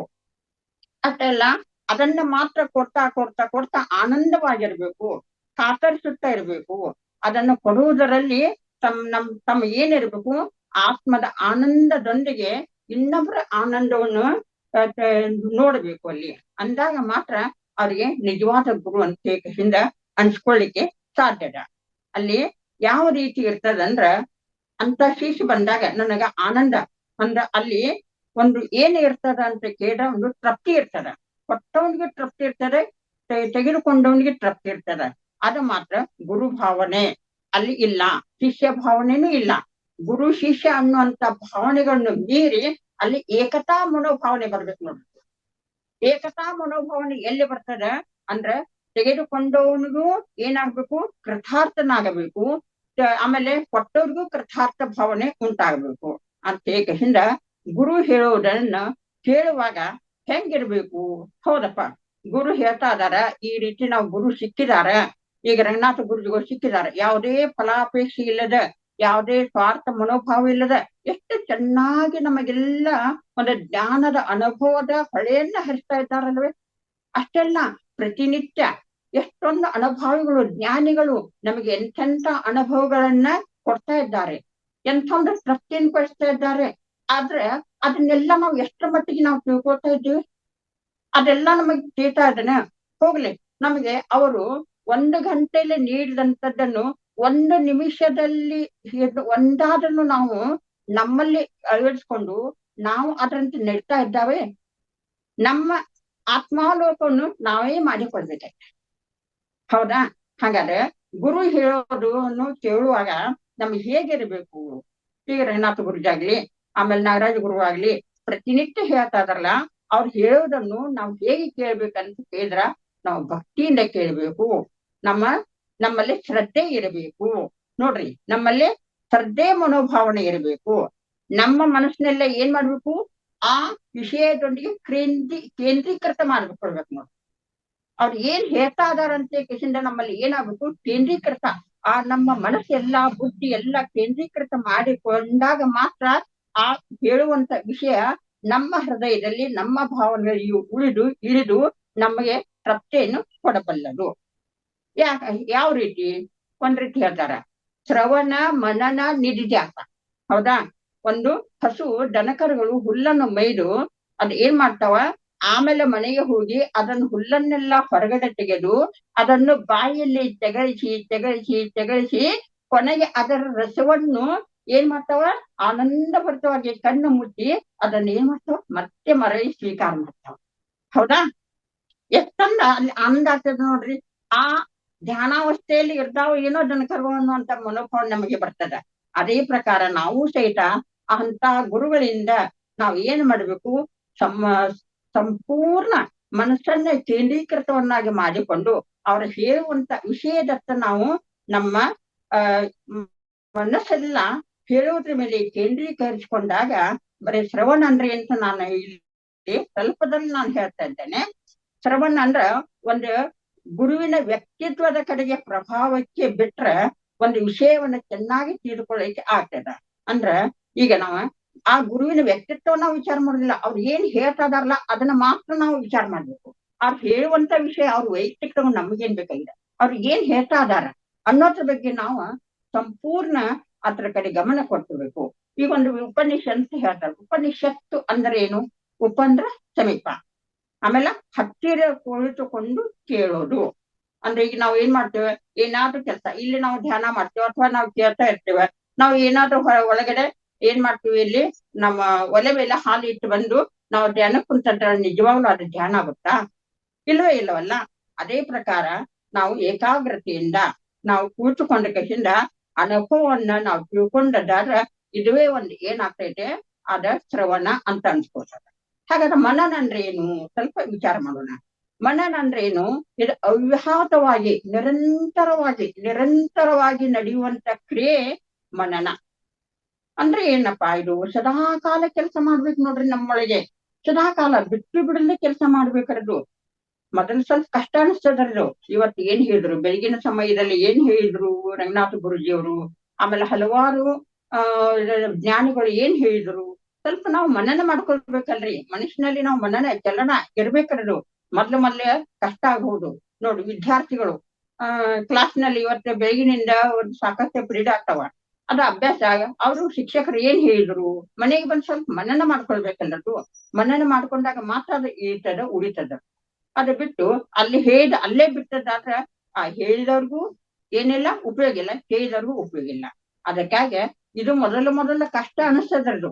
ಕಷ್ಟ ಅನಿಸಿದ್ರು ಸಹಿತ ಅದನ್ನು ಕ್ರಮೇಣ ಪ್ರಯತ್ನ ಮಾಡಿದ್ರ ಅದು ಸುಲಭ ಆಗ್ಲಿಕ್ಕೆ ಸಾಧ್ಯ ಆಗ್ತದ ಅಂತ ಹೇಳ್ಬೋದು. ಆಮೇಲೆ ಕೆಲವೊಂದು ಹೇಳ್ತಾರ, ಇಲ್ಲಪ್ಪ ಅವರೆಲ್ಲ ಏನ್ ಹೇಳಿದ್ರಿಲ್ಲ, ಸರಿಯಾಗಿ ಕೇಳಿಲ್ಲ, ಅದೆಲ್ಲ ಜೊಳ್ಳೆ ಎತ್ತು ಬಿಡಪ್ಪ ಅಂತ. ಹೌದು, ಜೊಳ್ಳೆ ಇದ್ರು ಸಹಿತ ಅದು ಏನು ಜೊಳ್ಳೆ ಹೇಳಿದ್ರು ಸಹಿತ ಅಂತ ಅದನ್ನು ಮನನ ಮಾಡ್ಬೇಕು. ಯಾಕೆ ಅದರಲ್ಲೇ ಕಸದಲ್ಲೇ ರಸ ಉಂಟಲ್ವ. ನಾವು ಕಸ ಅಂತ ನಾವು ಚೆಲ್ಲರು ಸಹಿತ ಅದ ಒಂದು ಗೊಬ್ಬರ ಆಗ್ಬೋದು, ಅದ ಒಂದು ರಸ ಉಂಟ ಆಗ್ಬೋದು. ಅದಕ್ಕಾಗಿ ನಾವು ಜೊಳ್ಳೆ ಐತಂತ ನಾವು ಹೀಯಾಳಿಸಿದೆ ಅದನ್ನ ಒಂದು ಮಾಡಲಾರದೆ ಏನ್ ಮಾಡ್ಬೇಕು, ಅದನ್ನು ಸಹಿತ ನಾವು ಮನನ ಮಾಡಿಕೆಸಿಂದ ಅದ್ರ ಬಗ್ಗೆ ನಾವು ಮಂಥನ ಮಾಡ್ಬೇಕು. ಇದೊಂದು ಸಂಕ್ಷಿಪ್ತವಾಗಿ ನಾನು. ಆಮೇಲೆ ಮುಂದಿನ ನಿಧಿಧ್ಯಾಸ ಅಂದ್ರೆ ಏನಪ್ಪಾ ಅಂತ ಕೇಳಿದ್ರೆ, ಸತ್ಯವೆಂದು ನಮಗೆ ನಿರ್ವಾದ. ಯಾವ್ದು ಸತ್ಯ ಐತಿ ಅದ್ರ ಬಗ್ಗೆ ಮತ್ತೊಂದು ವಾದ ಮಾಡ್ಲಿಕ್ಕೆ ಸಾಧ್ಯ ಆಗುದಿಲ್ಲ. ಸತ್ಯ ಅಂದ್ರೆ ಸತ್ಯ. ಅಂದ್ರೆ ಈಗ ಹಂಗ ಸೂರ್ಯ ಅದಾನಂತ ಇದು ಸತ್ಯ, ಹೌದಾ? ಸತ್ಯ ಅಂದ್ರೆ ಸತ್ಯ, ಅದಕ್ಕೆ ವಾದ ಮಾಡ್ಲಿಕ್ಕೆ ಸಾಧ್ಯನಾ? ಇಲ್ಲ. ಸೂರ್ಯ ಇಲ್ಲಪ್ಪ ಅಂತ ಯಾರು ಹೇಳ್ತಾರ? ಇಲ್ಲ. ಅದೇ ಪ್ರಕಾರ ಒಂದು ಅಲ್ಲಿ ವಾದಕ್ಕೆ ಸಿಲಕಲಾರದು ಯಾವುದು, ಅದು ಸತ್ಯ ವಸ್ತು ಏನೈತಲ್ಲ ಅದನ್ನ ಕುರಿತು ನಾವು ಏನ್ ಮಾಡ್ಬೇಕು, ಧ್ಯಾನವನ್ನ ಮಾಡಬೇಕು. ಹೌದು, ನೀವು ಎಲ್ಲರೂ ಧ್ಯಾನ ಮಾಡ್ತೀವಿ. ನಾವು ಧ್ಯಾನ ಏನು ಮಾಡ್ತೀವಿ, ಯಾಕೆ ಮಾಡ್ತೀವಿ? ಧ್ಯಾನವನ್ನು ಏಕೆ ಮಾಡ್ತೀವಿ, ಏನು ಮಾಡ್ತೀವಿ ನಾವು ಸ್ವಲ್ಪ ನಾವು ವಿಚಾರ ಮಾಡ್ತೀವಿ. ನಾವು ಮಾಡಿದ್ದಾದ್ರೆ ಅದ್ರಲ್ಲಿ ಒಂದೇನಾಗ್ತದೆ ಅರ್ಥ ಆಗ್ತದೆ. ಅದನ್ನು ಕುರಿತು ಧ್ಯಾನಿಸುವುದು ಅಂದ್ರೆ ಯಾವುದು ನಿರ್ವಿವಾದವಾಗಿದ್ದನೋ, ಅಲ್ಲಿ ವಾದ ಮಾಡಲಿಕ್ಕೆ ಆಸ್ಪದ ಇಲ್ಲವಾದಂತ ಒಂದು ವಸ್ತು ಇದೆಯೋ ಅದು ಯಾವುದು ಸತ್ಯ. ಅದರ ಬಗ್ಗೆ ನಾವು ಈಗ ನೋಡ್ರಿ, ಉಸಿರಾಟ ಕಡೆ ಗಮನ ಕೊಡುವಂತ ಎಲ್ಲಾರು ನಾವು ಹೇಳ್ತೀವಿ. ನಾವು ಉಸಿರಾಟ ಕಡೆಗೆ ಗಮನ, ಇದ್ರ ಬಗ್ಗೆ ಏನು ವಾದ ಮಾಡ್ಲಿಕ್ಕೆ ಸಾಧ್ಯನಾ? ಇಲ್ಲವೇ ಇಲ್ಲ. ಅದು ನಿಜವಾಗಲೂ ಉಸಿರಾಟ ಪ್ರತಿಯೊಬ್ಬರಲ್ಲಿ ಇದೆ ಅಂತ ಹೇಳಿ ನಮಗೆ ವಾದ ಮಾಡ್ಲಿಕ್ಕೆ ಅಸಾಧ್ಯ. ಆ ಉಸಿರಾಟ ಕಡೆ ಗಮನ ಕೊಡೋದು ಇದು ಒಂದು ಸತ್ಯ. ಇದನ್ನ ತಿಳ್ಕೊಂಡ ಕಷ್ಟ ನಾವು ನಿಜವಾಗ್ಲು ಸಂಪೂರ್ಣ ತಿಳ್ಕೊಬೇಕ್ರ. ನಾವು ಅದ್ರ ಬಗ್ಗೆ ಸಂಪೂರ್ಣವಾಗಿ ನಂಬಬೇಕು. ಆ ನಂಬಿದ ನಂತರ ಅದು ಏನ್ ಮಾಡ್ಬೇಕು, ನಾವ ಧ್ಯಾನ ಅಂತ ಕೂಡಿರ್ಬೇಕು. ನಾವು ಧ್ಯಾನ ಕುಂತಾಗ ಅದು ಏನಾಗ್ಬೇಕು, ಅಂತರಾಳದತ್ತ ನಮ್ಮ ಮನಸ್ಸು ಹೋಗಬೇಕ್ರದು. ಅಂತರಂಗದ ಒಂದು ಪಯಣದತ್ತ ಹೋಗ್ಬೇಕ್ರದು ಧ್ಯಾನದಲ್ಲಿ ಕುಂತಾಗ. ಅಂದಾಗ ಮಾತ್ರ ಅದು ಪ್ರವೇಶ ಆಗ್ತದ. ಅಂತರಾಳವನ್ನ ಪ್ರವೇಶ ಮಾಡ್ಬೇಕಾದ್ರೆ ಸರಳವಾಗಿ ಆಗುದಲ್ಲದು, ನಮ್ಮಲ್ಲಿ ಏಕಾಗ್ರತೆ ಬೇಕು. ಹೆಂಗೆ ಇರ್ಬೇಕಂದ್ರೆ, ಸರಿಯಾಗಿ ಧ್ಯಾನ ಮಾಡಿದ್ರೆ ಅದ ಧ್ಯೇಯ ವಸ್ತು ನಮಗೆ ಸಿಗ್ತದ. ಏನೈತನೋ ಗೊತ್ತಾಗ್ತಿತ್ತು ಧ್ಯೇಯ ವಸ್ತು. ಯಾವಾಗ ನಮ್ಮಲ್ಲಿ ಅಂತರಾಳವನ್ನು ಯಾವಾಗ ಪ್ರವೇಶ ಮಾಡ್ತದ ಧ್ಯಾನದಲ್ಲಿ, ಆವಾಗ ಧ್ಯೇಯ ವಸ್ತು ಎಲ್ಲ ನಮಗೆ ಗೋಚರ ಆಗ್ತದ. ಅಷ್ಟ ಮಾತ್ರ ಅಲ್ಲ, ಅದು ಬರ್ತಾ ಬರ್ತಾ ಬರ್ತಾ ಆ ಧ್ಯಾನವೇ ನಾವಾಗ್ತೇವೆ. ನಾವು ಆ ಸತ್ಯ ವಸ್ತುವೇ ನಾವಾಗ್ತೇವೆ. ಈಗ ಉಸಿರಾಟವೇ ನಾವು ಆಗಿಬಿಡ್ತೇವೆ. ಅದು ಉಸಿರು ಸಹಿತ ನಿಂತು ಬಿಡ್ತೇವೆ ನೋಡು ಒಂದೊಂದ್ಸಲ. ನಮಗೆ ಅದು ಇಲ್ಲದ ಅಂದ್ರೆ ಅದು ಸಮಾಧಿ ಸ್ಥಳ ಅಂತ ಹೇಳ್ತಾರೆ ನೋಡ್ತೇವೆ. ಇದು ಇಲ್ಲ, ಅದು ಇಲ್ಲ, ಸಮಾಧಿ ಸ್ಥಳಕ್ಕೆ ಹೋಗ್ತದಲ್ಲ ಅದು ಆಗಿಬಿಡ್ತೇವೆ. ಅದುವೇ ನಾವ್ ಯಾವಾಗ ಆಗ್ತೇವೋ ಅದು ನಿಜವಾದ ಧ್ಯಾನ. ಇದನ್ನ ತಿಳ್ಕೊಳ್ಳೋದನ್ನ ಜ್ಞಾನ ಯೋಗ. ಜ್ಞಾನ ಯೋಗ ಅಂತ ಕೇಳಿದ್ರು ನಾವು ಧ್ಯಾನವನ್ನು ಯಾಕೆ ಮಾಡಬೇಕು, ಯಾತ್ರ ಕಡೆ ಲಕ್ಷ್ಯ ಕೊಡಬೇಕು ಅನ್ನೋದ್ರ ಬಗ್ಗೆ ನಾವು ತಿಳ್ಕೊಂಡು ಮಾಡಿದ್ದಾದ್ರೆ ನಾವೇ ಅದಾಗಬೇಕು. ನಾವೇ ಅದು ಆದಾಗಲೇ ಆ ಸತ್ಯವನ್ನ ನಾವು ಚೆನ್ನಾಗಿ ತಿಳ್ಕೊಳ್ತೇವೆ. ಆ ಸತ್ಯವನ್ನ ಎಲ್ಲಿವರೆಗೆ ನಾವು ಚೆನ್ನಾಗಿ ತಿಳ್ಕೊಳ್ಳೋದಿಲ್ಲ, ಬರೇ ನಾವು ಹೊರಗಡೆ ನಾವು ಇರುತ್ತೇವೋ ಅಲ್ಲಿವರೆಗೆ ನಾವ ಹೊರ ವಲಯದಲ್ಲಿ ಮಾತ್ರ ನಮಗ್ ಕಾಣ್ತದ. ಒಳಗಿನ ಅಂತರಂಗದಲ್ಲಿ ಆತ್ಮದ ಒಂದು ಲೋಕನ ಆತ್ಮದ ಕಡೆ ನಾವು ಪಯಣ ಬೆಳೆಸಬೇಕಾದ್ರೆ ನಾವು ಏನ್ ಮಾಡ್ಬೇಕು, ನಾವ ಹೊರಗಿಂದನ್ನೆಲ್ಲ ಬಿಟ್ಟು ಕಸಿಂದ ಒಳಗೆ ನೋಡ್ಬೇಕು. ಯಾವಾಗ ಧ್ಯಾನ ಮಾಡ್ತಾ ಮಾಡ್ತಾ ನಾವು ಹೋಗ್ತೇವೋ ಆಗ ಧ್ಯೇಯ ವಸ್ತುವಿನಲ್ಲಿತ್ತ ನಮ್ಮ ಮನಸ್ಸ ಕರಗಿ ಹೋಗ್ತದೆ. ಯಾವ ರೀತಿ ಸಕ್ಕರೆ ಹಾಲಿನಲ್ಲಿ ಕರಗಿದಂತೆ, ಆಮೇಲೆ ನೀರಿನಲ್ಲಿ ಉಪ್ಪು ಕರಗಿದಂತೆ ನಮ್ಮದೆಲ್ಲ ಅದರಲ್ಲಿ ಕರಗಿ ಅದೇನಾಗ್ತದೆ, ನಾವಾಗ್ತೀವಿ. ಅದು ಯಾವಾಗ ಶ್ರವಣ ಸರಿಯಾಗಿ ಮಾಡ್ಬೇಕು, ಮನನ ಸರಿಯಾಗಿ ಆಗ್ಬೇಕು, ಆವಾಗ ನಿಧಿಧ್ಯಾಸದಿಂದ ಅದು ಧ್ಯಾನದತ್ತ ಹೋಗ್ತದ. ಅದ ನಮ್ಮ ವಸ್ತುವಿನತ್ತ ಹತ್ತಿರಕ್ಕೆ, ನಮ್ಮ ವಸ್ತುವಿನ ಹತ್ತಿರಕ್ಕೆ ಕರೆದುಕೊಂಡು ಹೋಗ್ತೈತೆ ಅದು ಅಂತ ಹೇಳಿ ನಾವೆಲ್ಲ ತಿಳ್ಕೊಳ್ಳೋಣ. ಆಮೇಲೆ ಜ್ಞಾನ ಸುಗುಣ ದೇವರನ್ನ ಏನ್ ಮಾಡ್ತೈತೆ, ಅದು ನಾಶ ಮಾಡೋದಿಲ್ಲ, ದೋಷ ಮಾಡೋದಿಲ್ಲ. ಯಾಕಂದ್ರೆ ಸುಗುಣ ನಿರ್ಗುಣ ಅಂತ ಎರಡು ಗೊತ್ತದ. ಆಮೇಲೆ ಅದನ್ನ ಮತ್ತು ಭದ್ರವಾದ ಒಂದು ಸಿಂಹಾಸನ ಮೇಲೆ ಕೂಡಿಸ್ತೈತಿ ನೋಡ್ರಿ. ಅದನ್ನ ಯಾವ ರೀತಿ ಅಂತ ಕೇಳಿದ್ರ, ನಾವು ಯಾರನ್ನ ಸುಗುಣ ಬ್ರಹ್ಮ ಅಂತೀವೋ ಅವನ್ ಏನ್ ಮಾಡ್ತಾನು, ದೇಶ ಕಾಲ ಇದೇನೈತಲ್ಲ ಅದನ್ನು ಆ ನಿಮಿತ್ತದ ಕನ್ನಡಿ ಮೂಲಕ ಕಂಡ ಒಂದು ನಿರ್ಗುಣ ಬ್ರಹ್ಮ ಅಂತ ಹೇಳ್ತಾನು. ಯಾವ ರೀತಿ ಕನ್ನಡಿಗೆ ಒಂದು ಪ್ರತಿಬಿಂಬ ನಾವು ಕಾಣ್ತೇವೋ ಅದೇ ಪ್ರಕಾರ ಆ ಸಚ್ಚಿತ್ತ ಆನಂದ ನಿರಾಕಾರನಾದಂತ ಪರಮಾತ್ಮನು ಮನಸ್ಸೆಂಬ ಕನ್ನಡಿ ಮುಖಾಂತರ ನಮಗೆ ಪ್ರತಿಬಿಂಬವಾಗಿ ನಮಗೆ ಗೋಚರ ಆಗುತ್ತಾನೆ. ಇಷ್ಟು ನಾವು ವಿಚಾರ ಮಾಡ್ಬೇಕು. ಆಮೇಲೆ ಜೀವಿಗಳೆಲ್ಲ, ನಾವೆಲ್ಲರೂ ಜೀವಿಗಳೆಲ್ಲ ಪರಮಾತ್ಮನನ್ನ ತಿಳ್ಕೋತಾ ಹೋದಂಗ ಅವನಲ್ಲಿ ಏನ್ ಮಾಡ್ತೀವಿ, ಐಕ್ಯವಾಗ್ತಾ ಬರ್ತಾನ ನೋಡ್ರಿ. ಐಕ್ಯವಾಗ್ತಾ ನಾವ್ ಬರೀ ಯಾವ ರೀತಿ ಮುಂದೆ ಜ್ಞಾನ ತಿಳ್ಕೋಬೇಕು ಇನ್ನೂ ವಿಸ್ತಾರ ಆಗ್ತಾ ಅದ್ರೊಳಗನ ಐಕ್ಯ ಆಗಿ ಬರ್ತೀವಿ. ಅದಕ್ಕಾಗಿ ಅದ್ವೈತ ಅಂದ್ರೆ ದ್ವೈತ ಅಂದ್ರೆ ಎರಡು, ಅದ್ವೈತ ಅಂದ್ರೆ ಒಂದು. ಅದ್ವೈತ ಹೊರಗಿನ ಪ್ರಪಂಚವನ್ನು ಇಲ್ಲಿ ಅಲ್ಲಗಳೆಯಲಿಕ್ಕೆ ಬಾರದು. ಯಾಕಂದ್ರೆ ಇದರಲ್ಲಿ ಹೊರಗಿನ ಪ್ರಪಂಚದೊಂದಿಗೆ ನಾವು ಇಟ್ಟುಕೊಂಡು ನಾವ ಒಳಗಡೆ ಹೋಗಬೇಕಾಗಿತ್ತು, ಹೌದಾ? ಅದಕ್ಕಾಗಿ ಯಾವ ಒಬ್ಬ ಬ್ರಹ್ಮ ಸಾಕ್ಷಾತ್ಕಾರ ಪಡೆಯೋನೋ ಆಗ ಅವನಿಗೆ ಎಲ್ಲವೂ ಬ್ರಹ್ಮವಾಗಿ ತೋರ್ತೈತಿ ನೋಡ್ರದು, ಎಲ್ಲವೂ ಬ್ರಹ್ಮವಾಗಿ ತೋರ್ತದೆ. ಅಂದ್ರೆ ಈಗ ಹಂಗ ಒಂದು ಉದಾಹರಣೆ ಹೇಳ್ಬೇಕಂದ್ರ, ಅರ್ಜುನ ಏನ್ ಮಾಡ್ತಾನ, ನಮ್ಮ ಯುದ್ಧ ಸಮಯದಲ್ಲಿ ಆ ಯುದ್ಧ ಬಾಣ ಬಿಡ್ಬೇಕಾದ್ರೆ ಎಲ್ಲರನ್ನೂ ಸಹಿತ ತನ್ನನ್ನ ಕಾಣ್ತಾನ. ಆ ಎದುರಾಗಿರುವಂತ ಕರ್ಣ, ಆಮೇಲೆ ಎಲ್ಲಾ ಗುರುನ ಎಲ್ಲ ಯಾರಿದ್ರಲ್ರಿ ಸೈನಿಕರು, ಅವ್ರ ಎಲ್ಲರಲ್ಲಿ ಸಹಿತ ತನ್ನನ್ನ ಕಾಣ್ತಾನೆ. ನಾನು ಯಾರಿಗೆ ಬಾಣ ಹೊಡಿಲಿ ಅಂತ ಕೇಳ್ತಾನೆ ಕೃಷ್ಣನನ್ನ. ಅದೇ ಪ್ರಕಾರ ಕಾಣುವುದೆಲ್ಲವೂ ಒಂದ್ ಕಡೆ ಹೇಳ್ತಾರ ನೋಡ್ರಿ, ಬಸವನವ್ರು ಹೇಳ್ತಾರೆ, ನಾನೊಬ್ಬನೇ ಭಕ್ತ. ಏನಪ್ಪ ನೀನೊಬ್ಬನೇ ಭಕ್ತ, ಉಳಿದವ್ರಲ್ಲಾರಿ ಯಾರು ಅಂತ ಕೇಳ್ತಾರ. ಉಳಿದವ್ರೆಲ್ಲರೂ ಸಾಕ್ಷಾತ್ ಕೂಡಲ ಸಂಗಮನಾಥರು ಅಂತ ಹೇಳ್ತಾನೆ. ಅಂದ್ರೆ ನೋಡ್ರಿ, ಅಂದ್ರ ಪ್ರತಿಯೊಬ್ಬರಲ್ಲಿ ಪರಮಾತ್ಮನ ಕಾಣುವಂತ ದೈವಿ ಭಾವ ಯಾರಿಗೆ ಬರ್ತದ ಅಂತ ಕೇಳಿದ್ರ, ನಿಜವಾದ ಗುರು ಯಾರಿರ್ತಾರ, ನಿಜವಾದ ಸದ್ಗುರು ಯಾರಿರ್ತಾರ ಅವ್ರಿಗೆ ಮಾತ್ರ ಅದು ಕಾಣಿಸ್ತಾನ. ಅದು ಬ್ರಹ್ಮ ಸಾಕ್ಷಾತ್ಕಾರ ಪಡಿತಲ್ಲ, ಅವರಿಗೆ ಎಲ್ಲವೂ ಬ್ರಹ್ಮವಾಗಿ ತೋರಿಸ್ತದೆ. ಅಂದ್ರೆ ಧ್ಯಾನದಲ್ಲಿ ಯಾವಾಗ ಧ್ಯಾನದ ಅವಸ್ಥೆ ಹೊಂದಿ ನಾವೇ ಅದ್ ಆಗುತ್ತೇವೆ, ಆವಾಗ ಮಾತ್ರ ಸರ್ವೂ ಶಿವಮಯಂ ಜಗತ್ತ ಅಂತ ಕಾಣ್ತದ.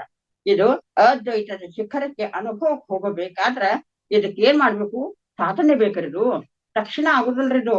ಇದಕ್ಕೆ ಏನ್ ಬೇಕು, ಸಾಧನೆ ಮಾಡ್ಬೇಕು.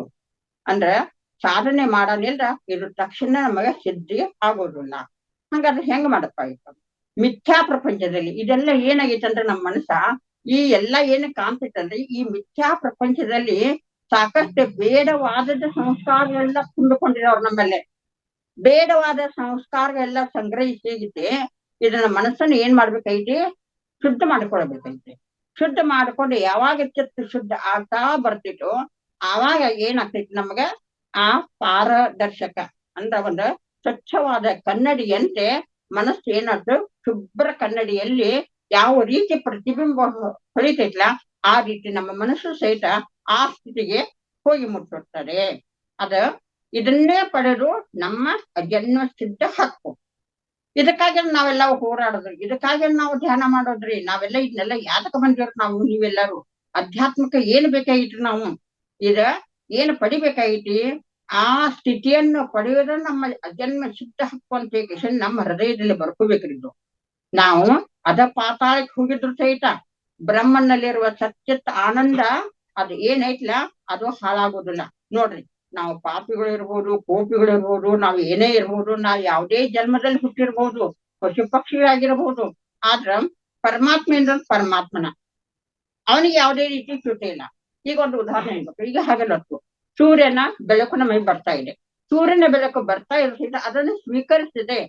ಸೂರ್ಯ ಇಲ್ಲಪ್ಪ ಅಂತ ಹೇಳಿ ನಾವು ಒಳಗಡೆ ಹೋಗಿ ಒಂದು ಕತ್ತಲೆ ಕೋಣೆಯಲ್ಲಿ ಹೋಗಿ ಒಂದು 4 ಕೌದಿ ಅಥವಾ ರಗ್ಗನ್ನ ಮುಸುಕ್ ಹಾಕೊಂಡು ಮಲ್ಕೊಂಡ ಸೂರ್ಯನ ಇವತ್ತಿಲ್ಲ ಅಂದ್ರೆ ಇಲ್ದ ಇರ್ತಾನಂದ್ರೆ, ಸೂರ್ಯ ಇದ್ದವೇ ಇರತ್ತಂದ್ರೆ, ಅದು ನಾವು ಏನ್ ಮಾಡಿದೆವು, ಆ ಸೂರ್ಯನನ್ನ ಆ ಬೆಳಕನ್ನ ಸ್ವೀಕಾರ ಮಾಡಿದ ಅಜ್ಞಾನ ಅನ್ನೋಂತ ಕತ್ತಲೆಯಲ್ಲಿ ನಾವು ಕುಂತು ಬಿಟ್ಟಿದ್ದೇವೆ. ನಾವು ಈ ಅಜ್ಞಾನ ಅಂತ ಕತ್ತಲನ್ನು ಹೊಡೆದೋಡಿಸಿ ನಾವ್ ಏನ್ ಮಾಡ್ಬೇಕು, ಜ್ಞಾನ ಯೋಗದ ಒಂದು ಗುರಿಯತ್ತ ಸಾಗೋದನ್ನೇ ಇದು ಜ್ಞಾನ ಯೋಗದ ಇವತ್ತಿನ ವಿಷಯ ಅಂತ ನಾವು ಹೇಳ್ಬೋದು.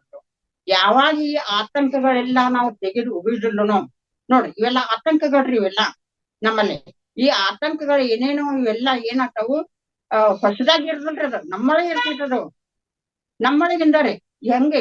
ಯಾಕಂದ್ರೆ ಈಗ ಏನಾಗೈತ್ರಿ, ನಾವೆಲ್ಲ ಏನ್ ತಿಳ್ಕೊಂಡವು, ಅದು ಹಾಗೆ ಆಗ್ಯದ ಹೀಗಾಗ್ಯದ, ನಮ್ಮ ಪಾಲಿಗೆ ದೇವ್ರೇ ಇಲ್ಲಪ್ಪ, ಏನೋ ಕಷ್ಟ ಬಂದಂಗ ಅಂತೇವಲ್ರಿ. ಇಲ್ಲ, ಅದಾನ್ರಿ. ಇಲ್ಲಂದ್ರುನು ಪರಮಾತ್ಮ ಅದಾನರಿ, ಅದಾನಂದ್ರುನು ಅದಾನರಿ, ಯಾವ ರೀತಿಯಿಂದ ಅದಾನ್ರಿ ಅದ. ಆದ್ರೆ ಎಲ್ಲಿ ಅದಾನ, ನಮ್ಮೊಳಗದಾನ. ನಮ್ಮೊಳಗಿರೋದನ್ನು ತೋರಿಸಿ ಕೊಡೋರು ಯಾರು? ಗುರುಗಳು. ಅವ್ರೇನ ಯಾವುದೇ ಗುರುಗಳು ಆ ಹೊರಗಿಂದ ತಂದ ನಮ್ಮೊಳಗೆ ಇರುದಿಲ್ರದು, ಹೌದಾ? ನಮ್ಮಲ್ಲಿ ಇದ್ದದನ್ನ ಹೊರಗಡೆ ತೋರ್ಸ್ತಾನ. ನಿಮ್ಮೊಳಗೆ ಐತಿ ನೋಡ್ರಿ ಅಂತ ಹೇಳ್ಬೇಕಿಂದ ಇದನ್ನೆಲ್ಲ ತಿಳ್ಕೊಳ್ಳೋದನ್ನ ನಮ್ಮ ಜೀವನದ ಗುರಿ ಆಗ್ಬೇಕಲ್ಲ. ಆಮೇಲೆ ನಾವೆಲ್ಲರೂ ಏನ್ ಮಾಡ್ಬೇಕು, ಬರೇ ನಾವು ಸ್ಥೂಲವಾಗಿ ಬರೇ ಹೊರಗಿಂದ ನೋಡ್ತೀವ್ರ. ನಾವು ಸ್ಥೂಲದಿಂದ ಸೂಕ್ಷ್ಮದ ಕಡೆ ನಾವು ಹೋಗ್ಬೇಕಾಗಿತ್ತು. ಈಗ ಹೆಂಗರದು, ಸಾಕಷ್ಟು ಜ್ಞಾನಿಗಳು ಪುಸ್ತಕದ ರೂಪವಾಗಿ ಅಥವಾ ಯಾವುದೋ ಒಂದು ವಚನ ಸಾಹಿತ್ಯ ರೂಪವಾಗಿ ನಮಗೆಲ್ಲ ಕೊಟ್ಟಾರ. ನಾವೇನ್ ಮಾಡ್ತೀವ್ರಿ, ನಾವು ಹೌದು ಹಾಗಿದೆ, ಚೆನ್ನಾಗಿದೆ, ಆ ಅನುಭವ ಚಲೋ ಅದ, ಆ ಪುಸ್ತಕ ಚಲೋ ಅದ, ಈ ಪುಸ್ತಕ ಜ್ಞಾನ ಚಲೋ ಅದ. ಬರೀ ನಾವು ಹೊರಗಡೆ ಅಂತ ಕುಂತೇವ್ರ. ನಾವು ಅದನ್ನ ಓದೋದು ಯಾವಾಗರದು, ಅದನ್ನ ತಿಳ್ಕೊಳ್ಳೋದು ಯಾವಾಗರದು. ಅದೇ ಬರೀ ನಾವು ಸ್ಥೂಲವನ್ನ ನೋಡ್ಕೊತ ಕುಂತೇವ್, ಪುಸ್ತಕವನ್ನ ನೋಡ್ಕೊತ ಕುಂತೇವ್. ನಾವು ಪುಸ್ತಕ ನೋಡ್ರೆ ನಿಜವಾಗ ನಮ್ಮ ಜ್ಞಾನ ಆಗೋದಿಲ್ಲ. ನಾವ್ ಏನು ಮಾಡ್ಬೇಕು, ಸೂಕ್ಷ್ಮದ ಕಡೆ ಹೋಗ್ಬೇಕಂತ. ಸೂಕ್ಷ್ಮದ ಕಡೆ ಅಂದ್ರೆ ಈಗಾಗಲೇ ಒಂದ್ಸಲ ಹೇಳಿದೇನೇನೋರಿ, ಯಾವ ರೀತಿ ಅಂದ್ರ ಮೃಷ್ಟಾನದ ಭೋಜನ ಐತ್ರಿ. ಅಡಿಗೆ ಮಾಡಿ ಇಟ್ಟಿದಾರ ಒಂದಷ್ಟ ಸಾಕಷ್ಟು ಎಲ್ಲ ಮೃಷ್ಟಾನ ಭೋಜನ ಐತ್ರಿ. ಆ ಭೋಜನ ನೋಡ್ಕೋ ಕುಂತ್ರೆ ನಮ್ಗೆ ಹೊಟ್ಟೆ ತುಂಬ್ತದಾರ? ಇಲ್ವೇ ಇಲ್ಲ. ಹಾಗಾದ್ರೆ ಏನ್ ಮಾಡ್ಬೇಕ್ರು, ನಾವು ಸ್ವೀಕರಿಸ್ಬೇಕು, ನಾವು ಬಾಯಲ್ಲಿ ಇಟ್ಕೋಬೇಕ್ರು, ಬಾಯಿಯೊಳಗೆ ರುಚಿ ನೋಡ್ಬೇಕು, ಆಮೇಲೆ ಹೊಟ್ಟೆಗೆ ಹೋಗಿ ತೃಪ್ತಿ ಆಗ್ತದೆ. ಇದು ಮೃಷ್ಟಾನ ಭೋಜನ ತಾಟಿನಲ್ಲಿ ಕಾಣ್ತಾ ಇದೆಲ್ರಿ, ತಟ್ಟೆಯಲ್ಲಿ, ಅದು ಸ್ಥೂಲ. ಸೂಕ್ಷ್ಮ ಅಂದ್ರೇನು, ಬಾಯೊಳಗೆ ಇಟ್ಟು ಅದರ ಸವಿ ರುಚಿ ಏನದಲ್ರಿ, ಅದು ಸೂಕ್ಷ್ಮ. ಆಮೇಲೆ ಅದು ಸ್ವೀಕರಿಸಿದ ನಂತರ ನಮಗೆ ಹೊಟ್ಟೆ ತುಂಬಿ ಏನಾಗ್ತದ, ತೃಪ್ತಿ ಆಗ್ತದೆ, ಅದು ಕಾರಣ. ಸ್ಥೂಲದಿಂದ ಸೂಕ್ಷ್ಮದ ಕಡೆ ಹೋಗ್ಬೇಕು, ಸೂಕ್ಷ್ಮದಿಂದ ಕಾರಣ ಕಡೆ ಹೋಗಬೇಕು ಅಂತ ಹೇಳಿ ನಾವು ಅದೇ ಪ್ರಕಾರ ಇದು ಸಹಿತ ಅಧ್ಯಾತ್ಮ ಸಹಿತ ಬರೇ ಶರಣರಾಗ್ಲಿ ಆಮೇಲೆ ಪತ್ರಿಜಿಯವರಾಗ್ಲಿ ಎಲ್ಲ ಹೇಳ್ಬಿಟ್ಟ ನೋಡ್ರಿ. ದಟ್ಟ ಕಾಡಾರಣ್ಯದದ್ದು, ದಟ್ಟ ಕಾಡಾರಣ್ಯದಲ್ಲಿ ಹೆಂಗ್ ಹೋಗೋದಪ್ಪ ಅಂತ ನಾವು ಚಿಂತೆ ಮಾಡ್ಕೊತ ಕುಂತ ಬಿಟ್ಟಿವ್ರು ನಾವು. ಇಲ್ಲ ಅಂತ ಮಹಾತ್ಮರು ಏನ್ ಮಾಡಿದಾರು, ಆನೆ ನುಗ್ಗಿದಂತ ಅದನ್ನು ನುಗ್ಗಿ ಅಲ್ಲಿರುವಂತ ಕಲ್ಲು ಮುಳ್ಳು ಕಷ್ಟಗಳನ್ನೆಲ್ಲ ಬಯಲು ಮಾಡಿದಾರ. ಆಮೇಲೆ ಆನೆ ಹೋದಂತ ಆಡಿಗೆ ಹೋಗೋದು ಏನ್ ದೊಡ್ಡ ಮಾತ್ರದು. ಸುಲಿದ ಬಾಳೆಹಣ್ಣಿನಂತೆ ಜ್ಞಾನವನ್ನು ನಮ್ಮ ಅಂಗೈಲಿ ಇಟ್ಟಿದಾರ ಅದನ್ರಿ. ಅದನ್ನ ಬಿಟ್ಟ ಕಷ್ಟ ನಾವ್ ಏನ್ ಮಾಡ್ತಿದ್ವಿ, ಸ್ಥೂಲದತ್ತ ಹಾಗಿದೆ ಹೀಗಂತ ನಾವು ಹೊರಗಡೆ ನಾವು ನೋಡ್ಕೊಂತ ಕುಂತ್ರೆ ಅದು ಸರಿ ಅದಕ್ಕಾಗಿ ನಾವ್ ಏನ್ ಮಾಡ್ಬೇಕು, ಸ್ಥೂಲದಿಂದ ಸೂಕ್ಷ್ಮದ ಕಡೆಗೆ ಕ್ರಮೇಣವಾಗಿ ಸಾಕ್ತಾ ಆಮೇಲೆ ಮುಂದಿನ ಹೆಜ್ಜೆ ಇಡ್ಲಿಕ್ಕೆ ನಮಗೆ ಆಗುತ್ತೆ. ಅದಕ್ಕೆ ಇದಕ್ಕೆಲ್ಲ ಮೂಲ ಕಾರಣ ಏನ್ರದು? ಹೌದು, ಸ್ಥೂಲದಿಂದ ಸೂಕ್ಷ್ಮದ ಕಡೆ ಹೋಗ್ಬೇಕಂತ ನಾವೆಲ್ಲ ನೀವೆಲ್ಲ ಕೇಳಿದ್ರೆ. ಆದ್ರೆ ಇದಕ್ ಮೂಲ ಯಾವ್ದ್ರಿಂದ ಹೋಗೋದ್ರದು? ಯಾವ್ದಂದ್ರೆ ಶರೀರ. ಮೂಲ ಏನ್ರದು? ಶರೀರ ಬೇಕಲ್ರದು. ಶರೀರ ಹೇಗೆ ಇರ್ಬೇಕಲ್ರು? ಸ್ಥೂಲ ನಿರೋಗಿಯಾಗಿರ್ಬೇಕು. ಇದು ಈ ಶರೀರ ಇದಕ್ಕೆ ನಿರೋಗಿಯಾಗಿ ಸದೃಢವಾಗಿರ್ಬೇಕು. ಇದು ಶರೀರ ಸದೃಢವಾಗಿರ್ಬೇಕಾದ ಸದೃಢವಾದ ಒಳ್ಳೆಯ ಚಿಂತನ ಮಂಥನಗಳಿಂದ ಕೂಡಿರ್ಬೇಕಿದು. ಅಷ್ಟೇ ಅಲ್ಲ, ಸಾತ್ವಿಕ ಆಹಾರ ವಿಹಾರ ಇದೆಲ್ಲವನ್ನ ಮಾಡ್ತಾ ಮಾಡ್ತಾ ಮಾಡ್ತಾ ಈ ಶರೀರ ಸಂಪೂರ್ಣ ಆರೋಗ್ಯಕರವಾಗಿರ್ಬೇಕು. ಅಂದ್ರೆ ಮಾತ್ರ ಈ ದೇಹದ ಮೂಲಕ ಆ ಸಾಧನೆ ಮಾಡ್ಲಿಕ್ಕೆ ಸಾಧ್ಯತೆ. ಇದನ್ನು ಪ್ರತಿನಿತ್ಯ ಸದಾ ಕಾಲ ಹೇಳ್ತಾ ಇರ್ತಾರೆ ನಮ್ಮ ರಂಗನಾಥ ಗುರುಜಿಯವರು. ಯಾವ ರೀತಿ ಸಾತ್ವಿಕ ಆಹಾರ ತಗೋಬೇಕು, ಹೇಗಿರ್ಬೇಕು, ಏನಿರ್ಬೇಕು. ಆಮೇಲೆ ಈಗಾಗಲೇ ಹೇಳಿದ್ರು ಇವರು ಮುದ್ರೆಗಳ ಮುಖಾಂತರ, ಯೋಗದ ಮುಖಾಂತರ ಇದೆಲ್ಲ ಯಾಕ ಮೊದಲು ಶರೀರ ಸದೃಢವಾಗ್ಬೇಕಲ್ರಿಗೂ. ಅದಕ್ಕಾಗಿ ನಾವು ಆರೋಗ್ಯದ ಕಡೆ ಹೆಚ್ಚಿಗೆ ನಾವು ಗಮನ ಕೊಡ್ಬೇಕು. ಆಮೇಲೆ ಸಾಧನೆ ಮಾಡಿಕೆಸಿಂದ ನಾವು ಮುಕ್ತರಾಗ್ಲಿಕ್ಕೆ ಸಾಧ್ಯ ಐತಿ. ಅದಕ್ಕಾಗಿ ಈ ಇದನ್ನೆಲ್ಲ ಮಾಡ್ಬೇಕಾದ್ರೆ ಒಂದು 8 ಮೆಟ್ಟಿಲುಗಳನ್ನ ಹೇಳಿದಾರೆ. 8 ಮೆಟ್ಟಿಲು ಯಾವ್ದಪ್ಪ ಅಂತ ಕೇಳಿದ್ರೆ ಸಂಕ್ಷಿಪ್ತವಾಗಿ ನಿಮ್ಗೆ ಹೇಳ್ಬೇಕಾದ್ರೆ ಯಮ, ನಿಯಮ, ಆಸನ, ಪ್ರಾಣಾಯಾಮ, ಪ್ರತ್ಯಾಹಾರ, ಧಾರಣ, ಧ್ಯಾನ, ಸಮಾಧಿ. ಈ 8 ಮೆಟ್ಟಿಲುಗಳು. ಈ 8 ಮೆಟ್ಟಿಲ ಮುಖಾಂತರ ಹೋದದ್ದಾದ್ರೆ ನಮಗೆ ಏನಾಗ್ತೈತಿ, ಧ್ಯಾನದ ಅನುಭವದ ಅಮೃತ ನಮಗೆ ಸಿಗ್ತೈತದು. ಅಂದ್ರ ಯಮ ಅಂದ್ರೆ ಏನಪ್ಪಾ ಇದು ದೈಹಿಕ ಅಂದ್ರ ಮನಸ್ಸಿನಲ್ಲಿ ಇರುವುದು. ಯಮ ಅಂದ್ರೆ ಇದು ಮನಸ್ಸಿನಲ್ಲಿ ಇರ್ತೈತದು. ದೇಹದ ಮೂಲಕ ವ್ಯಕ್ತವಾಗುವುದು. ಇದ ಮನಸ್ಸಿನಲ್ಲಿ ಏನೈತೋ ಅದ ದೇಹದ ಮುಖಾಂತರ ತೋರ್ಪಡ್ತದ, ಅಂದ್ರೆ ವ್ಯಕ್ತ ಆಗ್ತೈತಿ. ಅಂದ್ರೆ ಯೋಗಿ ಆಗಬೇಕಾದ್ರೆ ಹೆಂಗಿರ್ಬೇಕಪ್ಪ ಅಂತ ಕೇಳಿದ್ರ ಅವನು ಅಹಿಂಸೆ ಉಳ್ಳವನಾಗಿರಬೇಕು. ಕಾಯ, ವಾಚ, ಮನಸ ಯಾವುದೇ ರೀತಿಯಿಂದ ಅವನು ಹಿಂಸಾತ್ಮಕನಾಗಿರಬಾರದು. ಇನ್ನೊಬ್ಬರಿಗೆ ಒಂದು ಮಾತನಾಡಿದ್ರೆ ಸಾಕ್ರಿ, ಇನ್ನೊಬ್ಬರಿಗೆ ಮನಸ್ಸು ನೋವಾಗಬಾರದು. ಮನಸ್ಸು ಅರಳುವಂತೆ ಮಾತನಾಡಬೇಕು. ಅದನ್ನ ಬಿಟ್ಟು ಕೆರಳುವಂತೆ ಮಾತನಾಡಿದ್ರೆ ಅವ್ರು ಯಾರು ಯೋಗಿ ಆಗಲಾರರು ಅಂತ ಹೇಳಿಂದ ವಿಚಾರ ಮಾಡ್ಬೇಕ್ರ. ಅದಕ್ಕಾಗಿ ಆ ರೀತಿ ಮಾಡಿದಾರ ಪ್ರತಿಹಿಂಸೆ ಮತ್ತೆ ವಾಪಸ್ ನಮಗೆ ಬರ್ತದೆ. ಈಗ ಒಂದು ಉದಾಹರಣೆ ಹೇಳ್ಬೇಕಾದ್ರೆ ಒಂದು ಕೋಪ ಅಂದ್ರೆ ಸಿಟ್ಟು ಎಲ್ಲರಿಗೂ ಬರೋದು ಸಹಜಕರಿ. ಯಾರಿಗೂ ಬರೋದಿಲ್ರಿ ಸಿಟ್ಟ.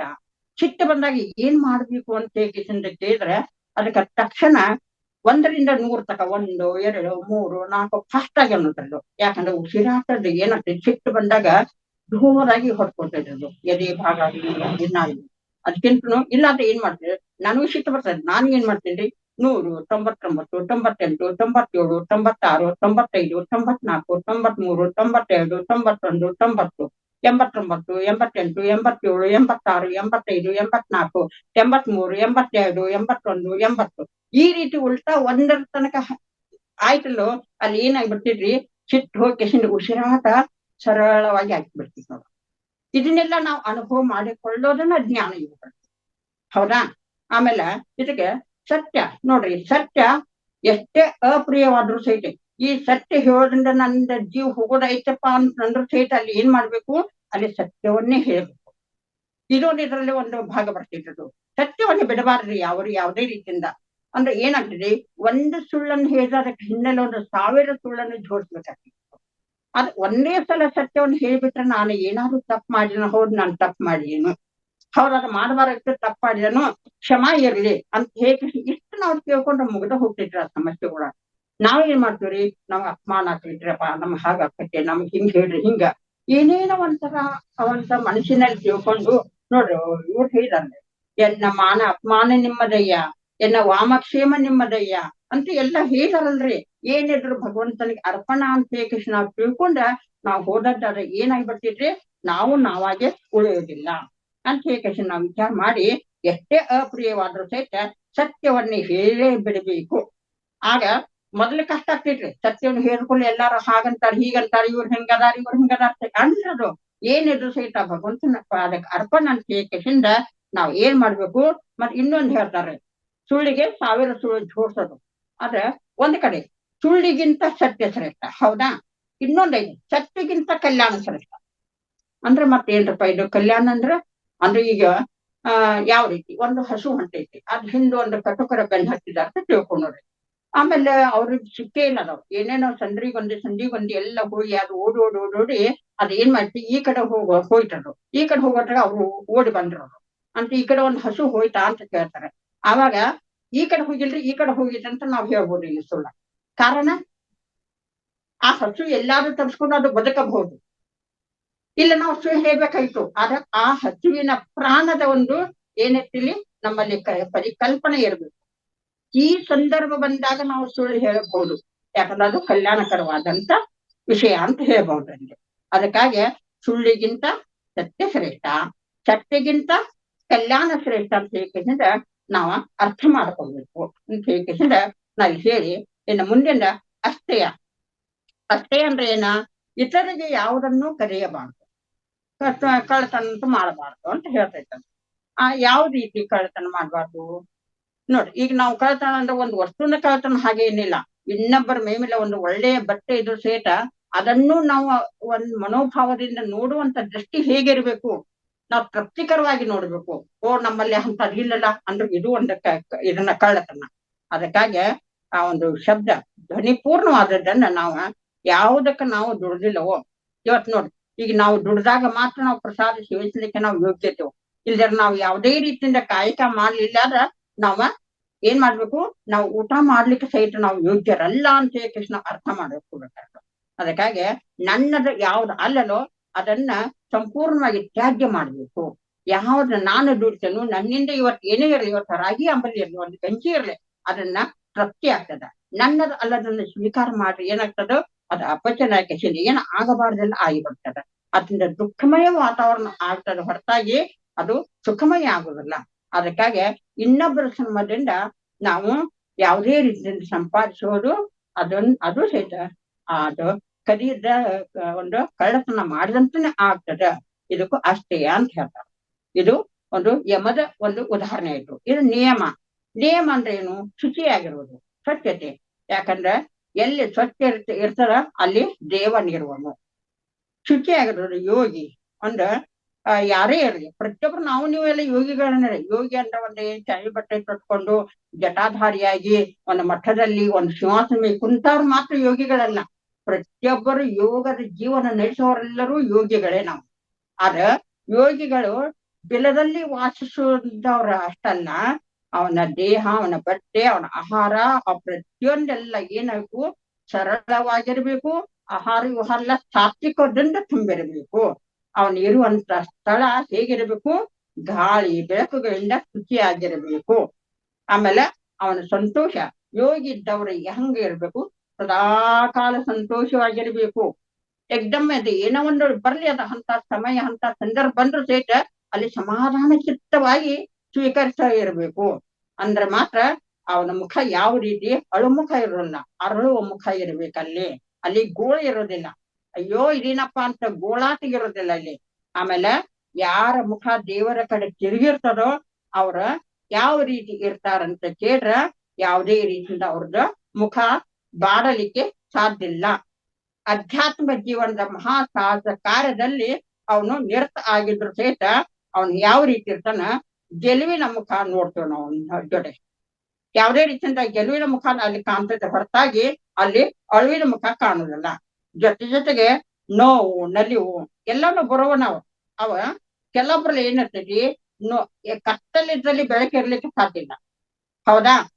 ಕತ್ತಲೆ ಇರ್ತದ, ಅಲ್ಲಿ ಬೆಳಕು ಬಂದ ಕೂಡ ಕತ್ತಲೆ ಹೋಗ್ಬಿಡ್ತದ.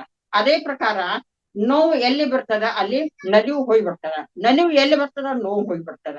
ಅದ ಸಮಾನ ಭಾವದಿಂದ ನಾವು ನೀವೆಲ್ಲರೂ ಸ್ವೀಕರಿಸಿದ ನಮ್ಮ ಯೋಗದ ಜೀವನ, ಯೋಗಿಗಳ ಜೀವನ ಅಂತ ತಿಳ್ಕೊಂಡ ನಾವು ಮುಂದೆ ಸಾಗಬೇಕು. ಆಮೇಲೆ ತಪಸ್ಸ. ಜೀವನದಲ್ಲಿ ಏನೇ ಪಡಿಬೇಕಾದ್ರೂ ಸಹಿತ ನಾವ್ ಏನ್ ಮಾಡ್ಬೇಕು, ತಪಸ್ಸು ಮಾಡ್ಬೇಕು. ಹೌದಾ? ನಾವ್ ಏನ ಪಡಿಬೇಕಾದ್ರೆ ನಾವು ತಪಸ್ಸು ಮಾಡ್ಬೇಕು. ಅಂದ್ರ ತಪಸ್ ಅಂದ್ರೆ ಏನಪ್ಪಾ, ಶರೀರಕ್ಕೆ ಹಿಂಸ ಕೊಡುವಂತಡಿ ಅಂದ್ರೆ ಉಪವಾಸ ಮಾಡುದ. ಆಮೇಲೆ ಅದೇನೋ ಇದನ್ ಮಾಡ್ತಾರಲ್ಲ, ಶರೀರಕ್ಕೆ ಏನೇನೋ ಒಂಥರ ಶ್ರಮ ಕೊಡ್ತಾರಲ್ಲ, ಒಂಟಿಗೆ ನಿಲ್ಲೋದ, ಹಿಂಗೆಲ್ಲ ನಿಜವಾದ ಅದು ತಪಸ್ಸಲ್ಲ. ತಪಸ್ ಅಂದ್ರೆ ಏನು? ಏಕಾಗ್ರತೆ. ತಪಸ್ ಅಂದ್ರೆ ಏನು? ಏಕಾಗ್ರತೆ.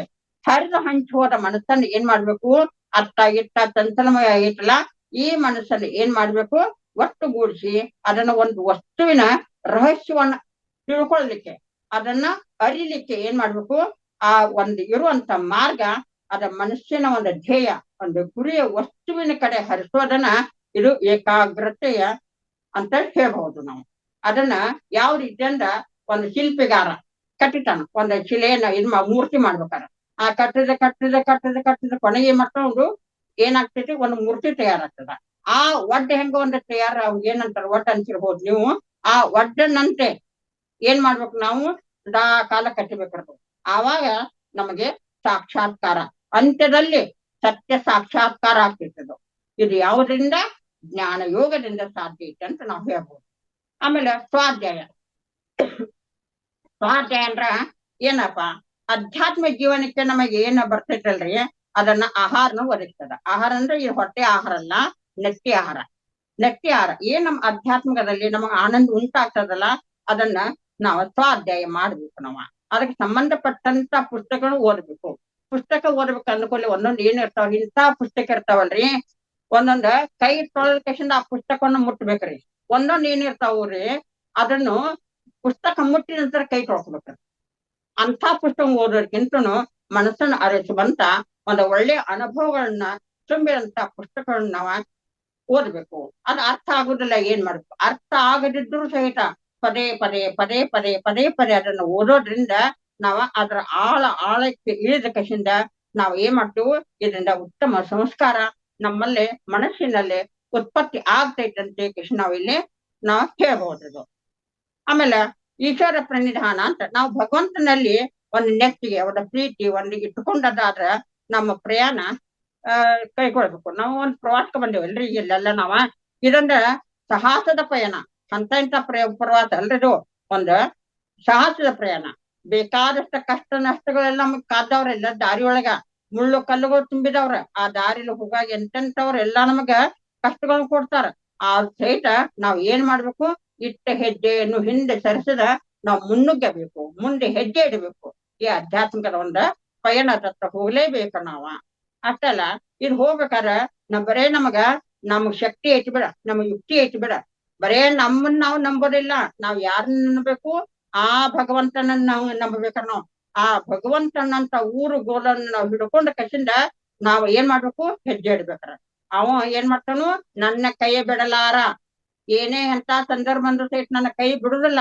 ನನ್ನ ಶಕ್ತಿ ಇರ್ಬೋದು, ಯುಕ್ತಿ ಇರ್ಬೋದು, ಆ ಸಹಿತ ಒಂದು ದೃಢ ವಿಶ್ವಾಸದಿಂದ ನಾವ ಆ ಭಗವಂತನಂತ ಊರುಗೋಲ್ ಅಂತ ಹೇಳ್ಕಸಿ ನಾವ್ ಹೆಜ್ಜೆ ಇಟ್ಟದ್ದಾದ್ರೆ ನಮಗೆ ಯಾವುದೇ ರೀತಿಯ ತೊಂದರೆಗೆ ಬರುದಿಲ್ಲ.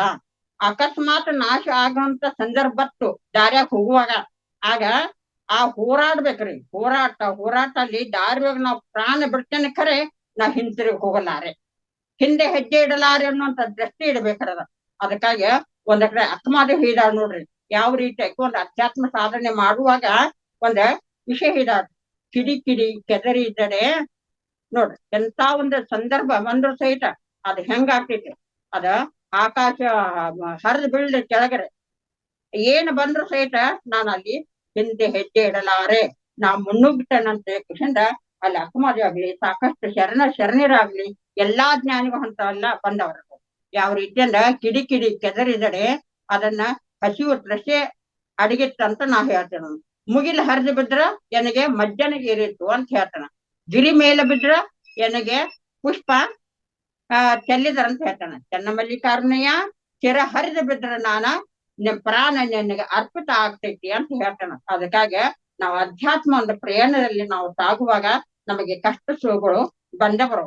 ಅದಕ್ಕಾಗಿ ನಾವು ಅದಕ್ಕೆ ಕೇಡಿಯಾಗದೆ ನಾವು ಧೀರತೆಯಿಂದ ಮುನ್ನುಗ್ಗಬೇಕು ಅಂತ ಹೇಳಿ ನಾನು ಇಲ್ಲಿ ವಿಚಾರ ಮಾಡ್ತೇನೆ. ಆಮೇಲೆ ಇನ್ನು ಮುಂದಿನ ಆಸನ ನೋಡಿ, ಪತಂಜಲಿಯಲ್ಲಿ ಆಗ್ಲಿ ನಾವು ಎಲ್ಲ ದಿನಾಲು ಆಸನ ಹೇಗಿರ್ಬೇಕು? ಸ್ಥಿರಸುಖಂ ಆಸನಂ.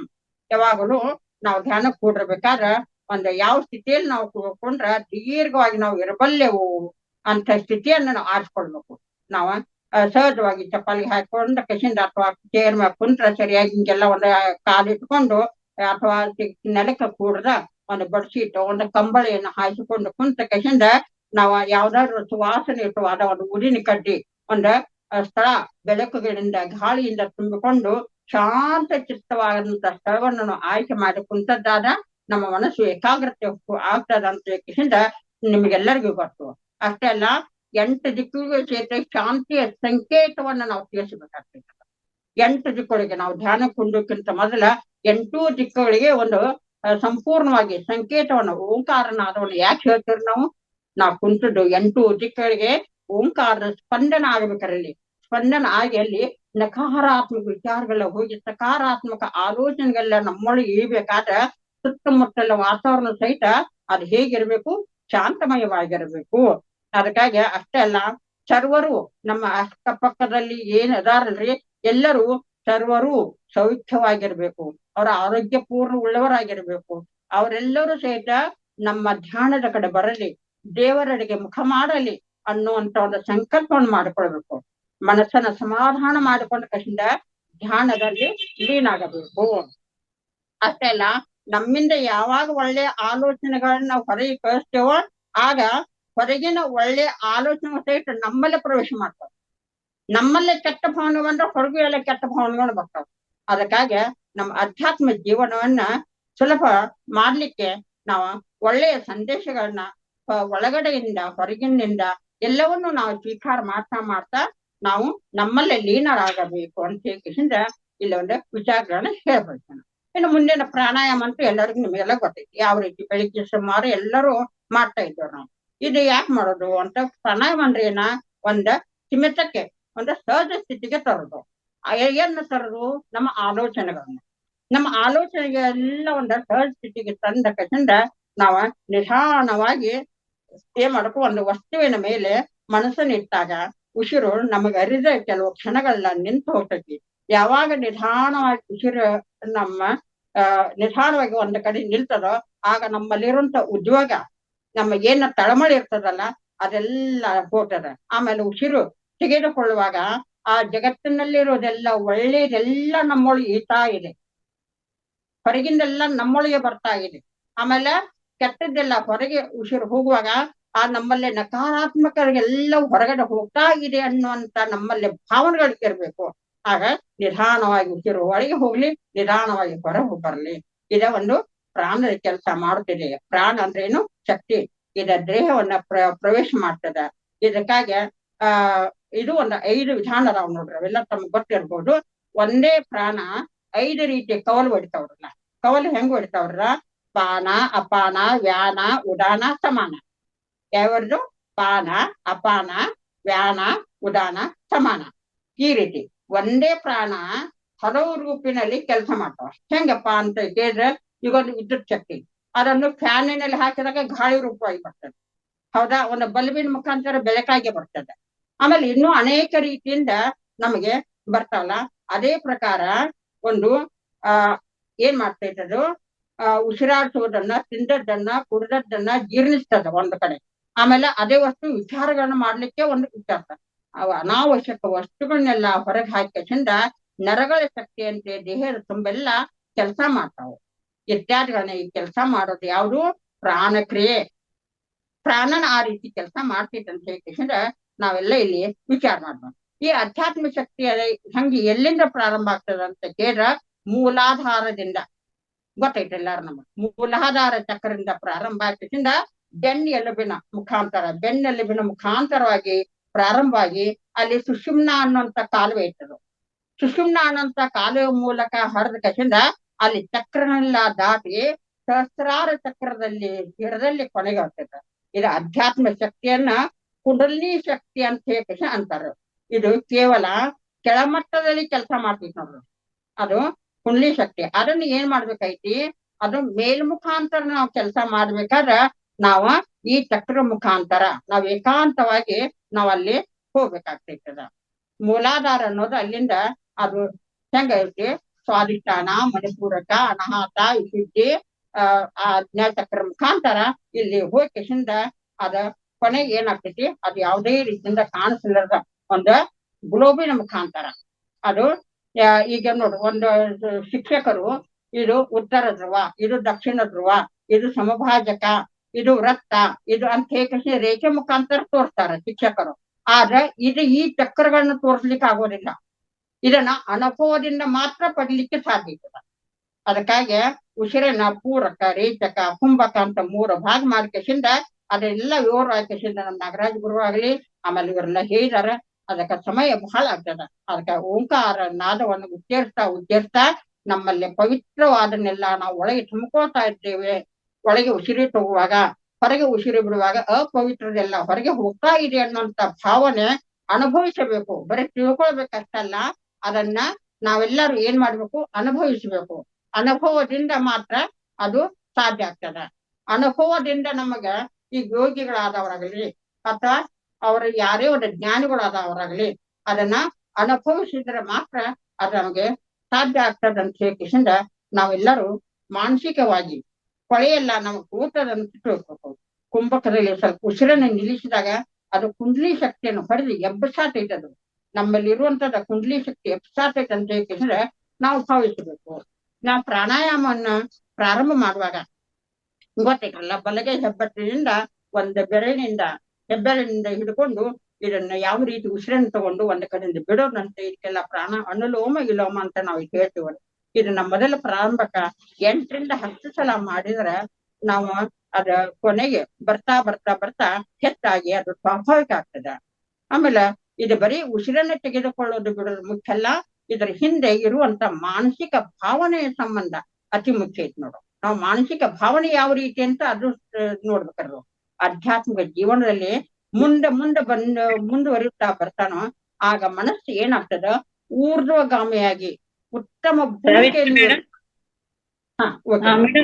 ಬಹಳ ಇದ್ರೆ ಮುಂದಿನ ಸಲ ಮಾಡ್ತೀರಾ? ಇನ್ನೆಷ್ಟೊತ್ತಾಗ್ಬೋದು?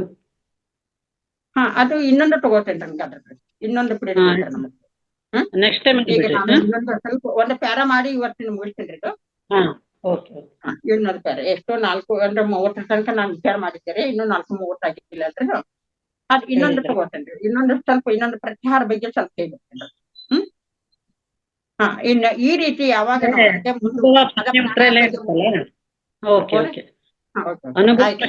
ಎಲ್ಲ ಸೇರಿ 4:15 ಆಗ್ತಿತ್ತು. ನೀವು ಮಾಡಿ ಇನ್ನೊಂದು ಮಿಸ್ ಮಾಡಿ ಪರವಾಗಿಲ್ಲ. ಆಯ್ತಾಯ್ತು. ಈ ರೀತಿ ಯಾವ ಮಾನಸಿಕ ಭಾವನೆಗಳಿಂದ ನಾವು ಸಂಪೂರ್ಣವಾಗಿ ನಮ್ಮನ್ನು ನಾವು ತಿಳ್ಕೊಂಡ ಕೆಸನ್ ನಾವು ಪ್ರಾಣಾಯಾಮವನ್ನು ಮಾಡಿದ್ದಾದ್ರೆ ನಮಗೆ ಅನುಭವದ ಒಂದು ಆಗಿ ನಮ್ಮ ಏನಾಗಿಬಿಡ್ತೈತಿ, ನಮ್ಮಲ್ಲಿ ಒಂದು ಜ್ಞಾನದ ಮುಖಾಂತರ ಒಂದು ಅಜ್ಞಾನದ ಹೋಗಿಕೆಸಿಂದ ಆ ಜ್ಞಾನ ಯೋಗದ ಮುಖ ಮಾಡ್ತಂದ್ರ ನಮ್ಮ ನಿಜವಾದ ಅನುಭವದ ಅಮೃತ ನಮ್ಗೆ ಸಿಗ್ತದ ಅಂತ ಕೇಸಿಂದ ನಾವೆಲ್ಲರೂ ಇಲ್ಲಿ ವಿಚಾರ ಮಾಡಿಕೆಸಿಂದ ಈ ಜ್ಞಾನದೊಂದಿಗೆ ಸಾಗುವಂತ ಶಕ್ತಿ, ಆ ಭಕ್ತಿ, ಆ ಪರಮಾತ್ಮ ನಮ್ಗೆಲ್ಲರಿಗೂ ಕೊಡಲಿ ಅಂತ ಹೇಳ್ತಾ ಈ ಅವಕಾಶವನ್ನು ಕೊಟ್ಟಂತ ಮಹಾವತಾರ ಫೌಂಡೇಶನ್ ಎಲ್ಲರಿಗೂ ಧನ್ಯವಾದಗಳನ್ನು ಅರ್ಪಿಸುತ್ತಾ ಇಲ್ಲಿವರೆಗೆ ನಾವು ಶಾಂತ ಚಿತ್ತದಿಂದ ಕೇಳಿದ್ರಲ್ಲ, ಆ ಕೇಳಿ ಇದ್ರಲ್ಲಿ ಏನಾದ್ರು ಒಂದು ಸಮಸ್ಯೆಗಳ ಸಹಿತ ಏನೋ ತಪ್ಪು ತಡೆಗಳ ಸಹಿತ ಆ ಪರಮಾತ್ಮನ ಪಾದಕ್ಕೆ ಅರ್ಪಣೆ ಮಾಡಿಕೆಸಿಂದ ನನ್ನ ತಮ್ಮೆಲ್ಲರಿಗೂ ಸಹಿತ ಮತ್ತೊಮ್ಮೆ ಮಗದೊಮ್ಮೆ ಅನಂತ ಶರಣಾರ್ಥಿಗಳೊಂದಿಗೆ ಧನ್ಯವಾದಗಳು. ಶರಣ. ನಿಮಗೆ ತುಂಬಾ ಹೃತ್ಪೂರ್ವಕ ಧನ್ಯವಾದಗಳು ಮೇಡಮ್. ಬಹಳ ಅಂದ್ರೆ ಬಹಳ ಒಂದು ಅದ್ಭುತವಾದ ವಿಷಯವನ್ನ ತಿಳಿಸಿದ್ರಿ. ನೀವು ಯಾವಾಗ ಬಂದ್ರು ಈ ಒಂದು ವೇದಿಕೆಗೆ ಬಂದಾಗ ನನಗನ್ಸಿದ್ದು ನೀವು ತುಂಬಾ ಎಷ್ಟು ಆಧ್ಯಾತ್ಮಿಕದ ವಿಷಯದಲ್ಲಿ ಎಷ್ಟೊಂದು ಆಳವಾಗಿದ್ದೀರಿ ಅಂದ್ರೆ ಕೇಳ್ತಾ ಇರ್ಬೇಕು ಅನ್ಸುತ್ತೆ. ಅಂದ್ರೆ ನಮ್ಗೆ ಇವತ್ತು ನಿಜವಾಗ್ಲೂ ಬಿಡ್ಲಿಕ್ಕೆ ಮನ್ಸಿಲ್ಲ, ಆದ್ರೆ ಟೈಮ್ ಆಗಿರೋದ್ರಿಂದ ಮೇಡಮ್ ಹಿಂಗೆ ಬರ್ತಾ ಇರಿ. ನಂಗೆ ಬಹಳ ಇಷ್ಟ ಆಗಿದ್ದು ಅಂದ್ರೆ ಗುರು ಮತ್ತು ಶಿಷ್ಯರ ಮಧ್ಯೆ ಒಂದು ಕೃತಾರ್ಥ ಭಾವನೆ ಇರಬೇಕು, ಏಕತಾ ಭಾವನೆ ಇರಬೇಕು. ಹಾಗೆ ಈಗ ಯಾರು ಹಣಕ್ಕೆ ಆಸೆ ಪಟ್ಟು ವಿದ್ಯೆ ಕಲಿಸ್ತಾರೆ ಅವ್ರಿಗಿಂತ ನಾವು ಪುಸ್ತಕ ಓದಿದ್ರೆ ಅದೇ ನಮಗೆ ಗುರುವಾಗತ್ತೆ. ಹಾಗೆ ಮತ್ತೆ ಯೋಗಿಗಳೇ ಆಗಿರ್ಬೇಕು, ಅವರ ಆಹಾರ ವಿಹಾರ ಜೀವನ ಶೈಲಿ, ತಪಸ್ಸು, ಯೋಗ ತುಂಬಾ ತುಂಬಾ ಆಳವಾಗಿ ಹೇಳಿದ್ರಿ ಮೇಡಮ್. ಬಹಳ ಖುಷಿ ಆಯ್ತು. ನಿಮ್ಮ ಜ್ಞಾನ ಬಹಳ ದೊಡ್ಡದು ಮೇಡಮ್. ನಿಮಗೆ ದೊಡ್ಡ ನಮಸ್ಕಾರ ನಿಮ್ಮ ಜ್ಞಾನಕ್ಕೆ, ನಿಮ್ಮ ಒಂದು ಆಧ್ಯಾತ್ಮಿಕತೆಗೆ. ಹಿರಿಯರು ನೀವು ನಿಜವಾಗ್ಲೂ ನೀವು ಎಷ್ಟು ವರ್ಷದಿಂದ ಆಧ್ಯಾತ್ಮಿಕದಲ್ಲಿ ತೊಡಗಿದ್ದೀರಿ ಅಂತ ಹೇಳ್ಬೋದಾ ಮೇಡಮ್? ಎಷ್ಟು ವರ್ಷದಿಂದ? ಇದು ಮೊದಲನೇ ಹೆಜ್ಜೆ ನಮ್ಮದು. ಇದು ಇನ್ನೂ ಮೊದಲನೇ ಕ್ಲಾಸ್ ರೀ ನಮ್ದು. ಮೊದಲೇ ಅಂದ್ರೆ 1ನೇ ಕ್ಲಾಸ್ನಿಂದ ಮುಂದೆ ಹೋಗ್ಬೇಕಲ್ಲ ನಾವು. ಅದು ಇವತ್ತು ಇನ್ನೂ ನಾನು 1ನೇ ವರ್ಗದಲ್ಲಿ ಇದ್ದೇನಂತ ನಾನು ಅರ್ಥ ಮಾಡ್ಕೊಂಡ ಇನ್ನೂ ಆಳವಾಗಿ ಅದರ ಅನುಭವದೊಂದಿಗೆ ನಾನು ಒಂದಾದಾಗ ಮಾತ್ರ ಮುಂದಿನ ಕ್ಲಾಸ್ ಹೋಗ್ಲಿಕ್ಕೆ ಅನುಕೂಲ ಆಗುತ್ತಲ್ರಿ. ಅದಕ್ಕಾಗಿ ತಾವು ಇಷ್ಟರ ಮಟ್ಟಿಗೆ ನೀವು ಕೇಳಿದ್ರಲ್ಲ, ಅದಕ್ಕಾಗಿ ನಾವು ತಮಗೂ ಸಹಿತ ನಿಮ್ಮ ಅನುಭವಗಳು ನಮಗೂ ಹಂಚಿಕೊಂಡ ಏನಾದ್ರು ಸಮಸ್ಯೆಗಳು ಸಹಿತ ಇದನ್ನ ತಪ್ಪು ತಡೆಗಳನ್ನ ಹೇಳ್ತಾರೆ ಅಂತ ಕೇಳ್ಕೊಂಡ ನಾನು ಧನ್ಯವಾದಗಳನ್ನ ಅರ್ಪಿಸ್ತೇನೆ. ತಪ್ಪುಗಳು ಏನೂ ಇಲ್ಲ ಮೇಡಮ್. ಬಹಳ ಚೆನ್ನಾಗಿ ಹೇಳಿದ್ರಿ. ಅಂದ್ರೆ ಬಹಳ ವರ್ಷದಿಂದ ನೀವು ಆಳವಾಗಿ ಅಭ್ಯಾಸ ಮಾಡ್ತಾ ಇದ್ದೀರಿ ಅಂತ ನನಗನ್ಸ್ತು. ನೀವು ಹೇಳುವ ರೀತಿ ಅಂದ್ರೆ ನೀವು ಅಷ್ಟು ತಿಳ್ಕೊಂಡು ಹೇಳ್ತಿದ್ದೀರಲ್ಲ, ಮತ್ತೆ ಅನುಭವಿಸಿ ಹೇಳ್ದಂಗಿತ್ತು ನೀವು. ಯಾಕಂದ್ರೆ ನಾವು ಪುಸ್ತಕ ಓದಿ ಹೇಳದಲ್ಲ, ಅದನ್ನ ಅನುಭವಿಸಿ ಹೇಳ್ತಾ ಇದ್ದೀರಿ. ಹಂಗಾಗಿ ನಂಗೆ ದೊಡ್ಡ ನಮಸ್ಕಾರ ಮೇಡಮ್. ನಿಮ್ಗೆ ತುಂಬಾ ಧನ್ಯವಾದಗಳು. Thank you masters. ಒಂದು ಮೊನ್ನೆ ಶನಿವಾರ ದಿನ ಇವರು ಸರ್ ಸುಧಾಕರ್ ಪೌರಣ್ಯ ಸರ್ ಪತ್ರಿಜಿಯವರ ಜೀವನ ಚರಿತ್ರೆ ಬಗ್ಗೆ ತುಂಬಾ ಅದ್ಭುತವಾಗಿ ತಿಳಿಸಿದ್ದಾರೆ. ಅದಕ್ಕೆಲ್ಲರೂ ಲೈಕು ಕಮೆಂಟ್ ಮಾಡಿ ಪ್ಲೀಸ್. ಕೆಲವು ಜನ ಮಾಡಿದಿರಿ, ಇನ್ನು ಕೆಲವ್ರು ಮಾಡ್ಬೇಕಾಗ್ಬೋದೇನೋ. ಈಗ ಮೇಡಮ್ ಅನುಭವ ಕ್ವಶನ್ ತಗೊಳ್ಳೋಣ. ಯಶೋಧ ಮೇಡಮ್.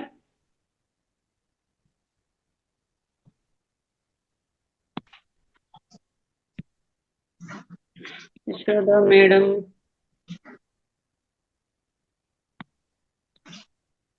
ಯಾಕೋ ಎಂಟ್ರೀಸ್ ಆಗ್ತಾ ಇಲ್ಲ. ಮೇಡಮ್ ಅನ್ಬಿಡಿದೀನಿ, ತಗೊಳ್ಳಿ ಮೇಡಮ್. ಓಕೆ. ನಮಸ್ತೆ.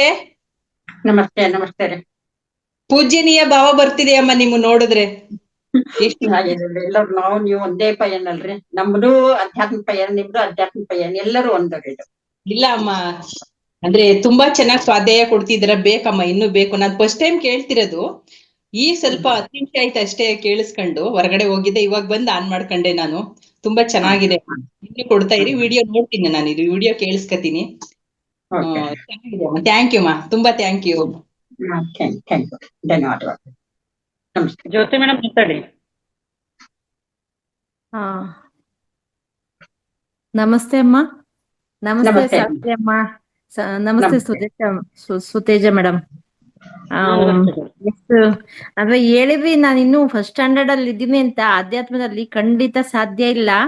ಯಾಕೆಂದ್ರೆ ತುಂಬಾ ಅನುಭವ, ಏನು ಇಲ್ಲ, ಏನು ಎಲ್ಲಾ ಈಗ ಚೆನ್ನಾಗಿ ಅರ್ದು ಕುಡ್ದಿರೋರು ಮಾತಾಡಲ್ವಾ, ಆ ರೇಂಜ್ಗೆ ನೀವು ಒಂದು ಸ್ವಾಧ್ಯಾಯನ ಕೊಡ್ತಾ ಇದ್ದೀರಾ. ತುಂಬಾ ಅದ್ಭುತವಾಗಿದೆ. ಕೇಳ್ತಾ ಇದ್ರೆ ಕೇಳ್ತಾನೆ ಇರ್ಬೇಕು ಅಂತ ಅನ್ನಿಸ್ತಾ ಇದೆ. ಅಷ್ಟು ಅದ್ಭುತವಾಗಿ ಕ್ಲಿಯರ್ ಕಟ್ ಆಗಿ ಒಬ್ಬ ಗುರು ಶಿಷ್ಯ ಹೇಗಿರ್ಬೇಕು, ಗುರು ಅಂದ್ರೆ ಹೇಗಿರ್ಬೇಕು ಅನ್ನೋದ್ರ ಬಗ್ಗೆ ತುಂಬಾ ತುಂಬಾ ಅದ್ಭುತವಾಗಿ ತಿಳಿಸ್ಕೊಡ್ತಾ ಇದ್ದಾರೆ ಮೇಡಮ್. ಹೇಗೆ ಹಸು ತನ್ನ ಹಾಲನ್ನ ತುಂಬಿಕೊಂಡು ಮಗುಗೋಸ್ಕರ ಓಡಿ ಬರುತ್ತೋ, ಆ ರೀತಿ ಗುರುವು ಇರುವಂತದ್ದು ಅಂತೇಳಿ ತುಂಬಾ ತುಂಬಾ ಚೆನ್ನಾಗಿ ತಿಳಿಸ್ಕೊಟ್ರಿ. ತುಂಬಾ ಅದ್ಭುತವಾಗಿತ್ತು ಮೇಡಮ್ ಇವತ್ತಿನ ಕ್ಲಾಸ್ ಅಂತೂ. ಬಹಳ ಚೆನ್ನಾಗಿತ್ತು. Thank you madam, thank you so much. ನಿಮಗೂ ಕೂಡ.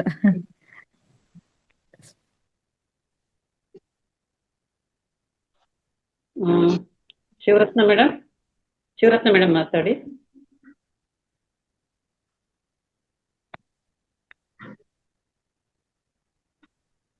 ಅನ್ಮ್ಯೂಟ್ ಆಗಿದೆ, ಮಾತಾಡಿ.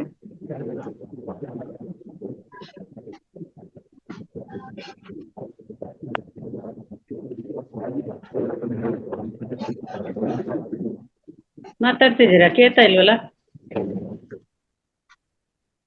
ಶಿವರತ್ನ ಮೇಡಮ್ ನಿಮ್ಮ ಹಾ, ಈಗ ಕೇಳ್ತಾ ಇದೆಯಾ? ಕೇಳ್ತಾ ಇದೆ. ನಮ್ಮ ಮನೇಲಿ ಸ್ವಲ್ಪ ಟವರ್ಗಳು ಪ್ರಾಬ್ಲಮ್ ಆಗಿರೋದ್ರಿಂದ ನನಗೆ ಇವತ್ತು ಅರ್ಥ ಆಗಿದ್ದು ಏನಂತ ಅಂದ್ರೆ, ಇವಾಗಿನ ಗುರುಗಳನ್ನ, ರೋಡಲ್ಲಿ ಗುರುಗಳನ್ನೆಲ್ಲ ನಂಬಕ್ ಹೋಗ್ಬೇಡಿ. ಅದನ್ನ ನಿಜವಾಗ್ಲೂ ಬರ್ಕೊಂಡ ಕುತ್ಕೊಂಡು ಇನ್ನೊಬ್ಬರನ್ನ ನಂಬೇಡಿ. ಅದ್ರಲ್ಲಿ ಎಷ್ಟು ಒಳ್ಳೇದಿದೆ ಕೆಟ್ಟದಿದೆ ಅನ್ನೋದು ಮೇಡಮ್ ಅರ್ಥ ಮಾಡ್ಸಿದ್ರು. ಯಾವ್ದು ಒಳ್ಳೇದು ಯಾವ್ದು ಕೆಟ್ಟದ್ದು ಬುಕ್ ಓದಿ ಅರ್ಥ ಮಾಡ್ಕೊಳ್ಳಿ. ಯಾರು ಒಳ್ಳೆಯವರು ಯಾರು ಇದು ಅನ್ನೋದನ್ನ ತುಂಬಾ ಚೆನ್ನಾಗಿ ಹೇಳಿ ತಿಳಿಸ್ಕೊಟ್ರು. ನಮ್ಮ ಆತ್ಮನೇ ಒಂದು ಗುರು ಅಂತ ಹೇಳಿದ್ರು. ಅಂದ್ರೆ ನಮ್ಗೆ ಒಂದು, ಈಗ ನೀವೇ ಹೇಳ್ಕೊಡ್ತೀರಾ, ನೀವ್ ಕಲ್ತಿದ್ದೀರಾ, ನೀವ್ ಹೇಳ್ಕೊಡ್ತೀರಾ, ನೀವ್ ಹೇಳ್ಕೊಟ್ಟಿದ್ದನ್ನ ನಾವ್ ಎಷ್ಟರ ಮಟ್ಟಿಗೆ ತಗೊಳ್ತೀವಲ್ವಾ, ಅದೇ ಆತ್ಮ ನಮ್ಮ ಗುರು ಅನ್ನೋದು ಇವತ್ತು ನಂಗೆ ಚೆನ್ನಾಗ್ ಅರ್ಥ ಆಯ್ತು.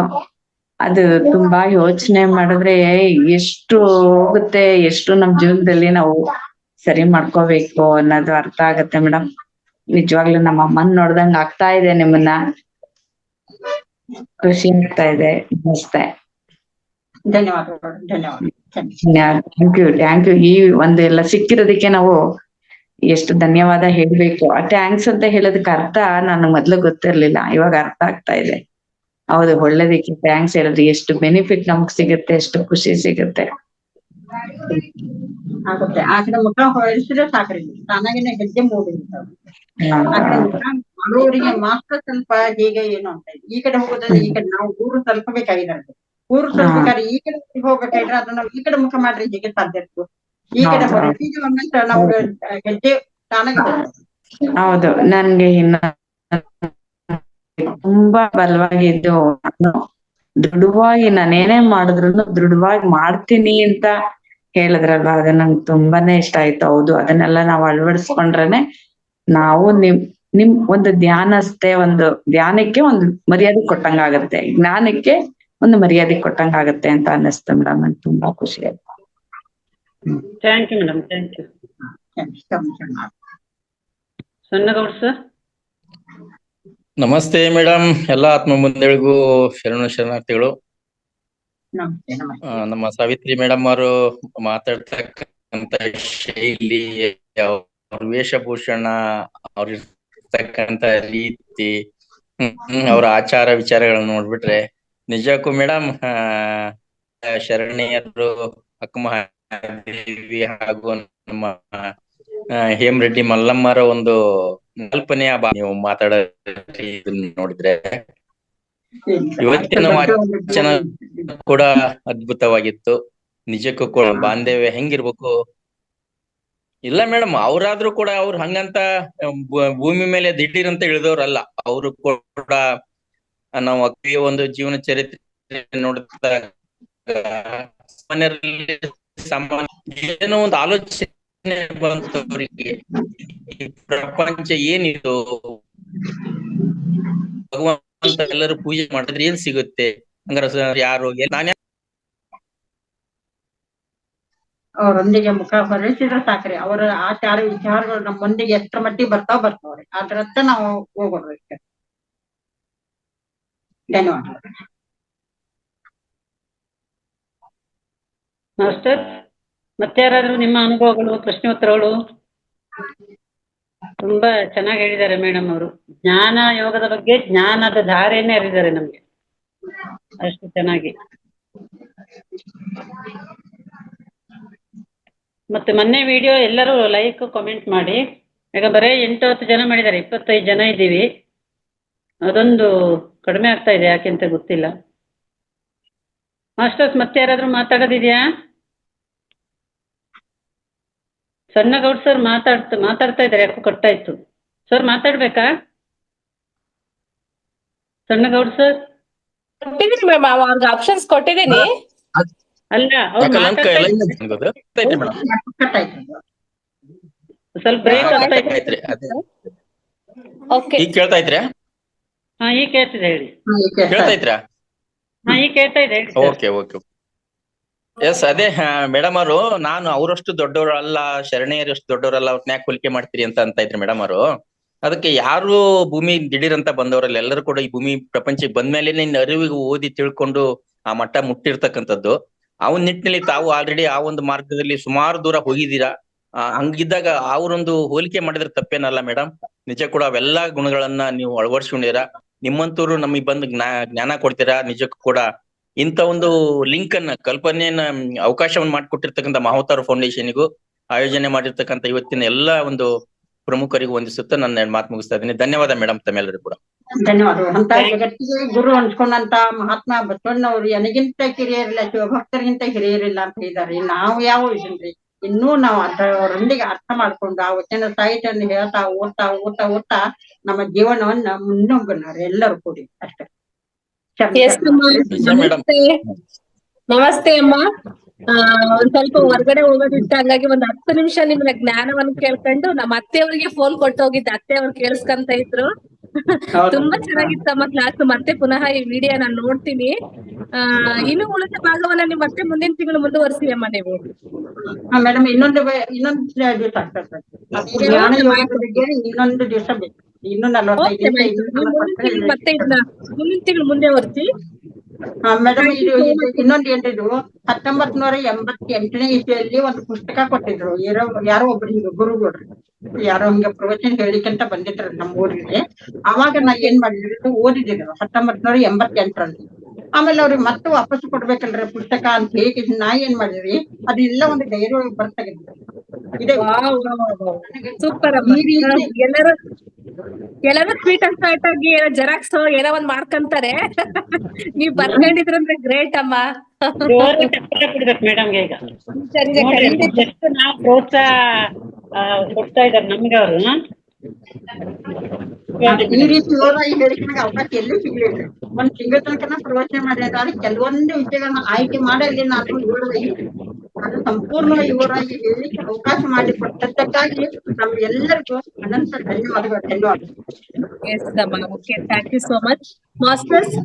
ಪತ್ರಿಜಿ ಅವರ ಒಂದು ಜೀವನ ಚರಿತ್ರೆ ಅಂತಂದೇಳಿ ಸರ್ ಮೊನ್ನೆ ತುಂಬಾ ಅದ್ಭುತವಾಗಿ ಅವರ ಬಗ್ಗೆ ವಿವರಣೆ ಎಲ್ಲ ಕೊಟ್ರು. ಎಲ್ಲಿ ಅವರು ಎಜುಕೇಶನ್ ಮಾಡಿದ್ರು, ಎಲ್ಲಿ ಧ್ಯಾನ ಮಾರ್ಗಕ್ಕೆ ಬಂದ್ರು, ಅವ್ರು ಏನು ಹೆಂಗೆ ಅಂತ ಹೇಳ್ಬಿಟ್ಟು. ಹಾಗಾಗಿ ಎಲ್ಲರೂ ತುಂಬಾ ಅವತ್ತೆ ಖುಷಿಯಿಂದ ವ್ಯಕ್ತಪಡಿಸಿದ್ವಿ. ಅದೇ ರೀತಿ ಇವತ್ತು ಒಂದು ಚಾಟ್ ಬಾಕ್ಸ್ ಅಲ್ಲಿ ಒಂದು ಮೆಸೇಜ್ ಹಾಕಿದೀನಿ ಮಾಸ್ಟರ್ಸ್.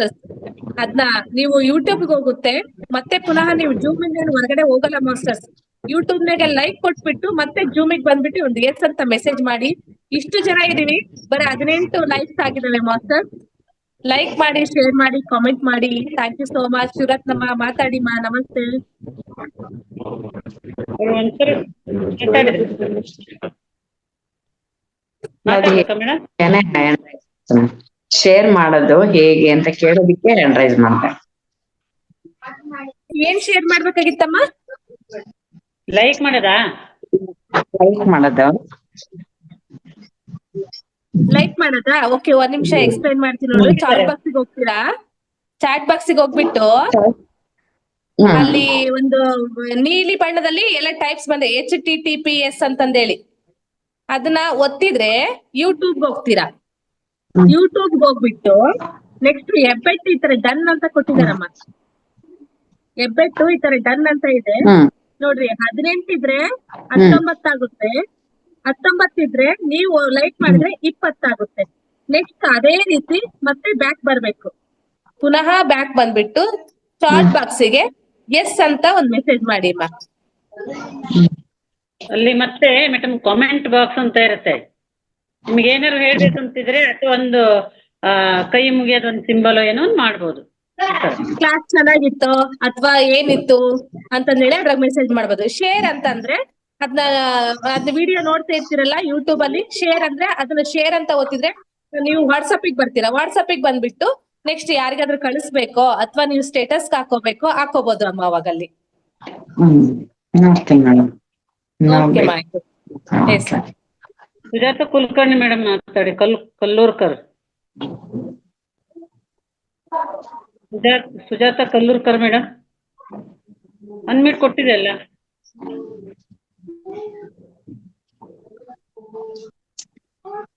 ಮಾತಾಡಿ ಮೇಡಮ್. ಎಲ್ಲ ಆತ್ಮಹತ್ಯೆಗಳಿಗೆ ನನ್ನ ಪ್ರಣಾಮಗಳು ಮೇಡಮ್. ಇವತ್ತು ಸಾವಿತ್ರಿ ಮೇಡಮ್ ನಮಗೆ ಕೈಲಾಸಕ್ಕೆ ತಗೊಂಡು ಹೋಗಂತ ಆಯ್ತು ಮೇಡಮ್. ತುಂಬಾ ತುಂಬಾ ತುಂಬಾ ಚೆನ್ನಾಗಿ ಹೇಳಿದರು. ಹೀಗೆ ಯಾವಾಗ ನಮ್ಮನ್ನು ವಾಶ್ ಬ್ರಷ್ ಮಾಡೋ ಹಾಗೆ ಬ್ರೇನ್ ವಾಶ್ ಹೇಳ್ತೀನಿ. Thank you madam. Thank you. Thank you. ಧನ್ಯವಾದಗಳು ಮೇಡಮ್. ನಮಸ್ತೆ. ಯಾರಾದ್ರೂ ಮಾತಾಡ್ಬೇಕಮ್ಮ ಸರ್? ಶಿವರತ್ನ ಮೇಡಮ್ ಮತ್ತೆ ಮಾತಾಡ್ಬೇಕಾ? ಶಿವರತ್ನ ಮೇಡಮ್ ಇಲ್ವಾ? ಇಲ್ಲ ಅಂತ ಮ್ಯಾಮ್, ಇಲ್ಲ ಅಂತೆ. ಅಮ್ಮ ಥ್ಯಾಂಕ್ ಯು ಸೋ ಮಚ್ ಅಮ್ಮ. ಮುಂದಿನ ಕಾರ್ಯಕ್ರಮಕ್ಕೆ ಮತ್ತೆ ನೀವು ನಮ್ಮ ವೇದಿಕೆಗೆ ಬರಬೇಕು. ಎಲ್ಲರಿಗೂ ಪ್ರಶ್ನೋತ್ತರ ಆಯ್ತು. ಕಾರ್ಯಕ್ರಮ ಸಂಪನ್ನಗೊಳಿಸೋಣಮ್ಮ. Yes Sujata ma'am continue. Suteja ma'am. Okay. ಇಲ್ಲಿವರೆಗೆ ಅದ್ಭುತವಾದ ಜ್ಞಾನಯೋಗದ ಬಗ್ಗೆ ಜ್ಞಾನವನ್ನು ನೀಡಿದಂತ ಸಾವಿತ್ರಿ ವಿಜಯನಗರ ಮೇಡಮ್ಗೆ ಎಲ್ಲರ ಪರವಾಗಿ ಹೃತ್ಪೂರ್ವಕ ಧನ್ಯವಾದಗಳನ್ನು ಶಿರಸಾಷ್ಟಾಂಗವಾಗಿ ನಮಿಸುತ್ತೇನೆ ಮೇಡಮ್ ನಿಮಗೆ. ಹಾಗೂ ಎಲ್ಲರೂ ಧ್ಯಾನ ಮಾಡಿ ಇಲ್ಲಿಯವರೆಗೆ ಜ್ಞಾನವನ್ನು ಕೇಳಿ ನಿಮ್ಮ ಒಂದು ಅನುಭವಗಳನ್ನ, ನಿಮ್ಮ ಅನಿಸಿಕೆಗಳನ್ನ ಹೇಳಿದ್ದಕ್ಕಾಗಿ ನಿಮಗೂ ಎಲ್ಲರಿಗೂ ಕೂಡ ತುಂಬ ಹೃದಯದ ಧನ್ಯವಾದಗಳು. ಹಾಗೆ ಮಾವತಾರ್ ಫೌಂಡೇಶನ್ ಅವರಿಗೂ ಕೂಡ ತುಂಬ ಹೃದಯದ ಧನ್ಯವಾದಗಳು. Thank you. Thank you. Thank you. Thank you. ಧನ್ಯವಾದ.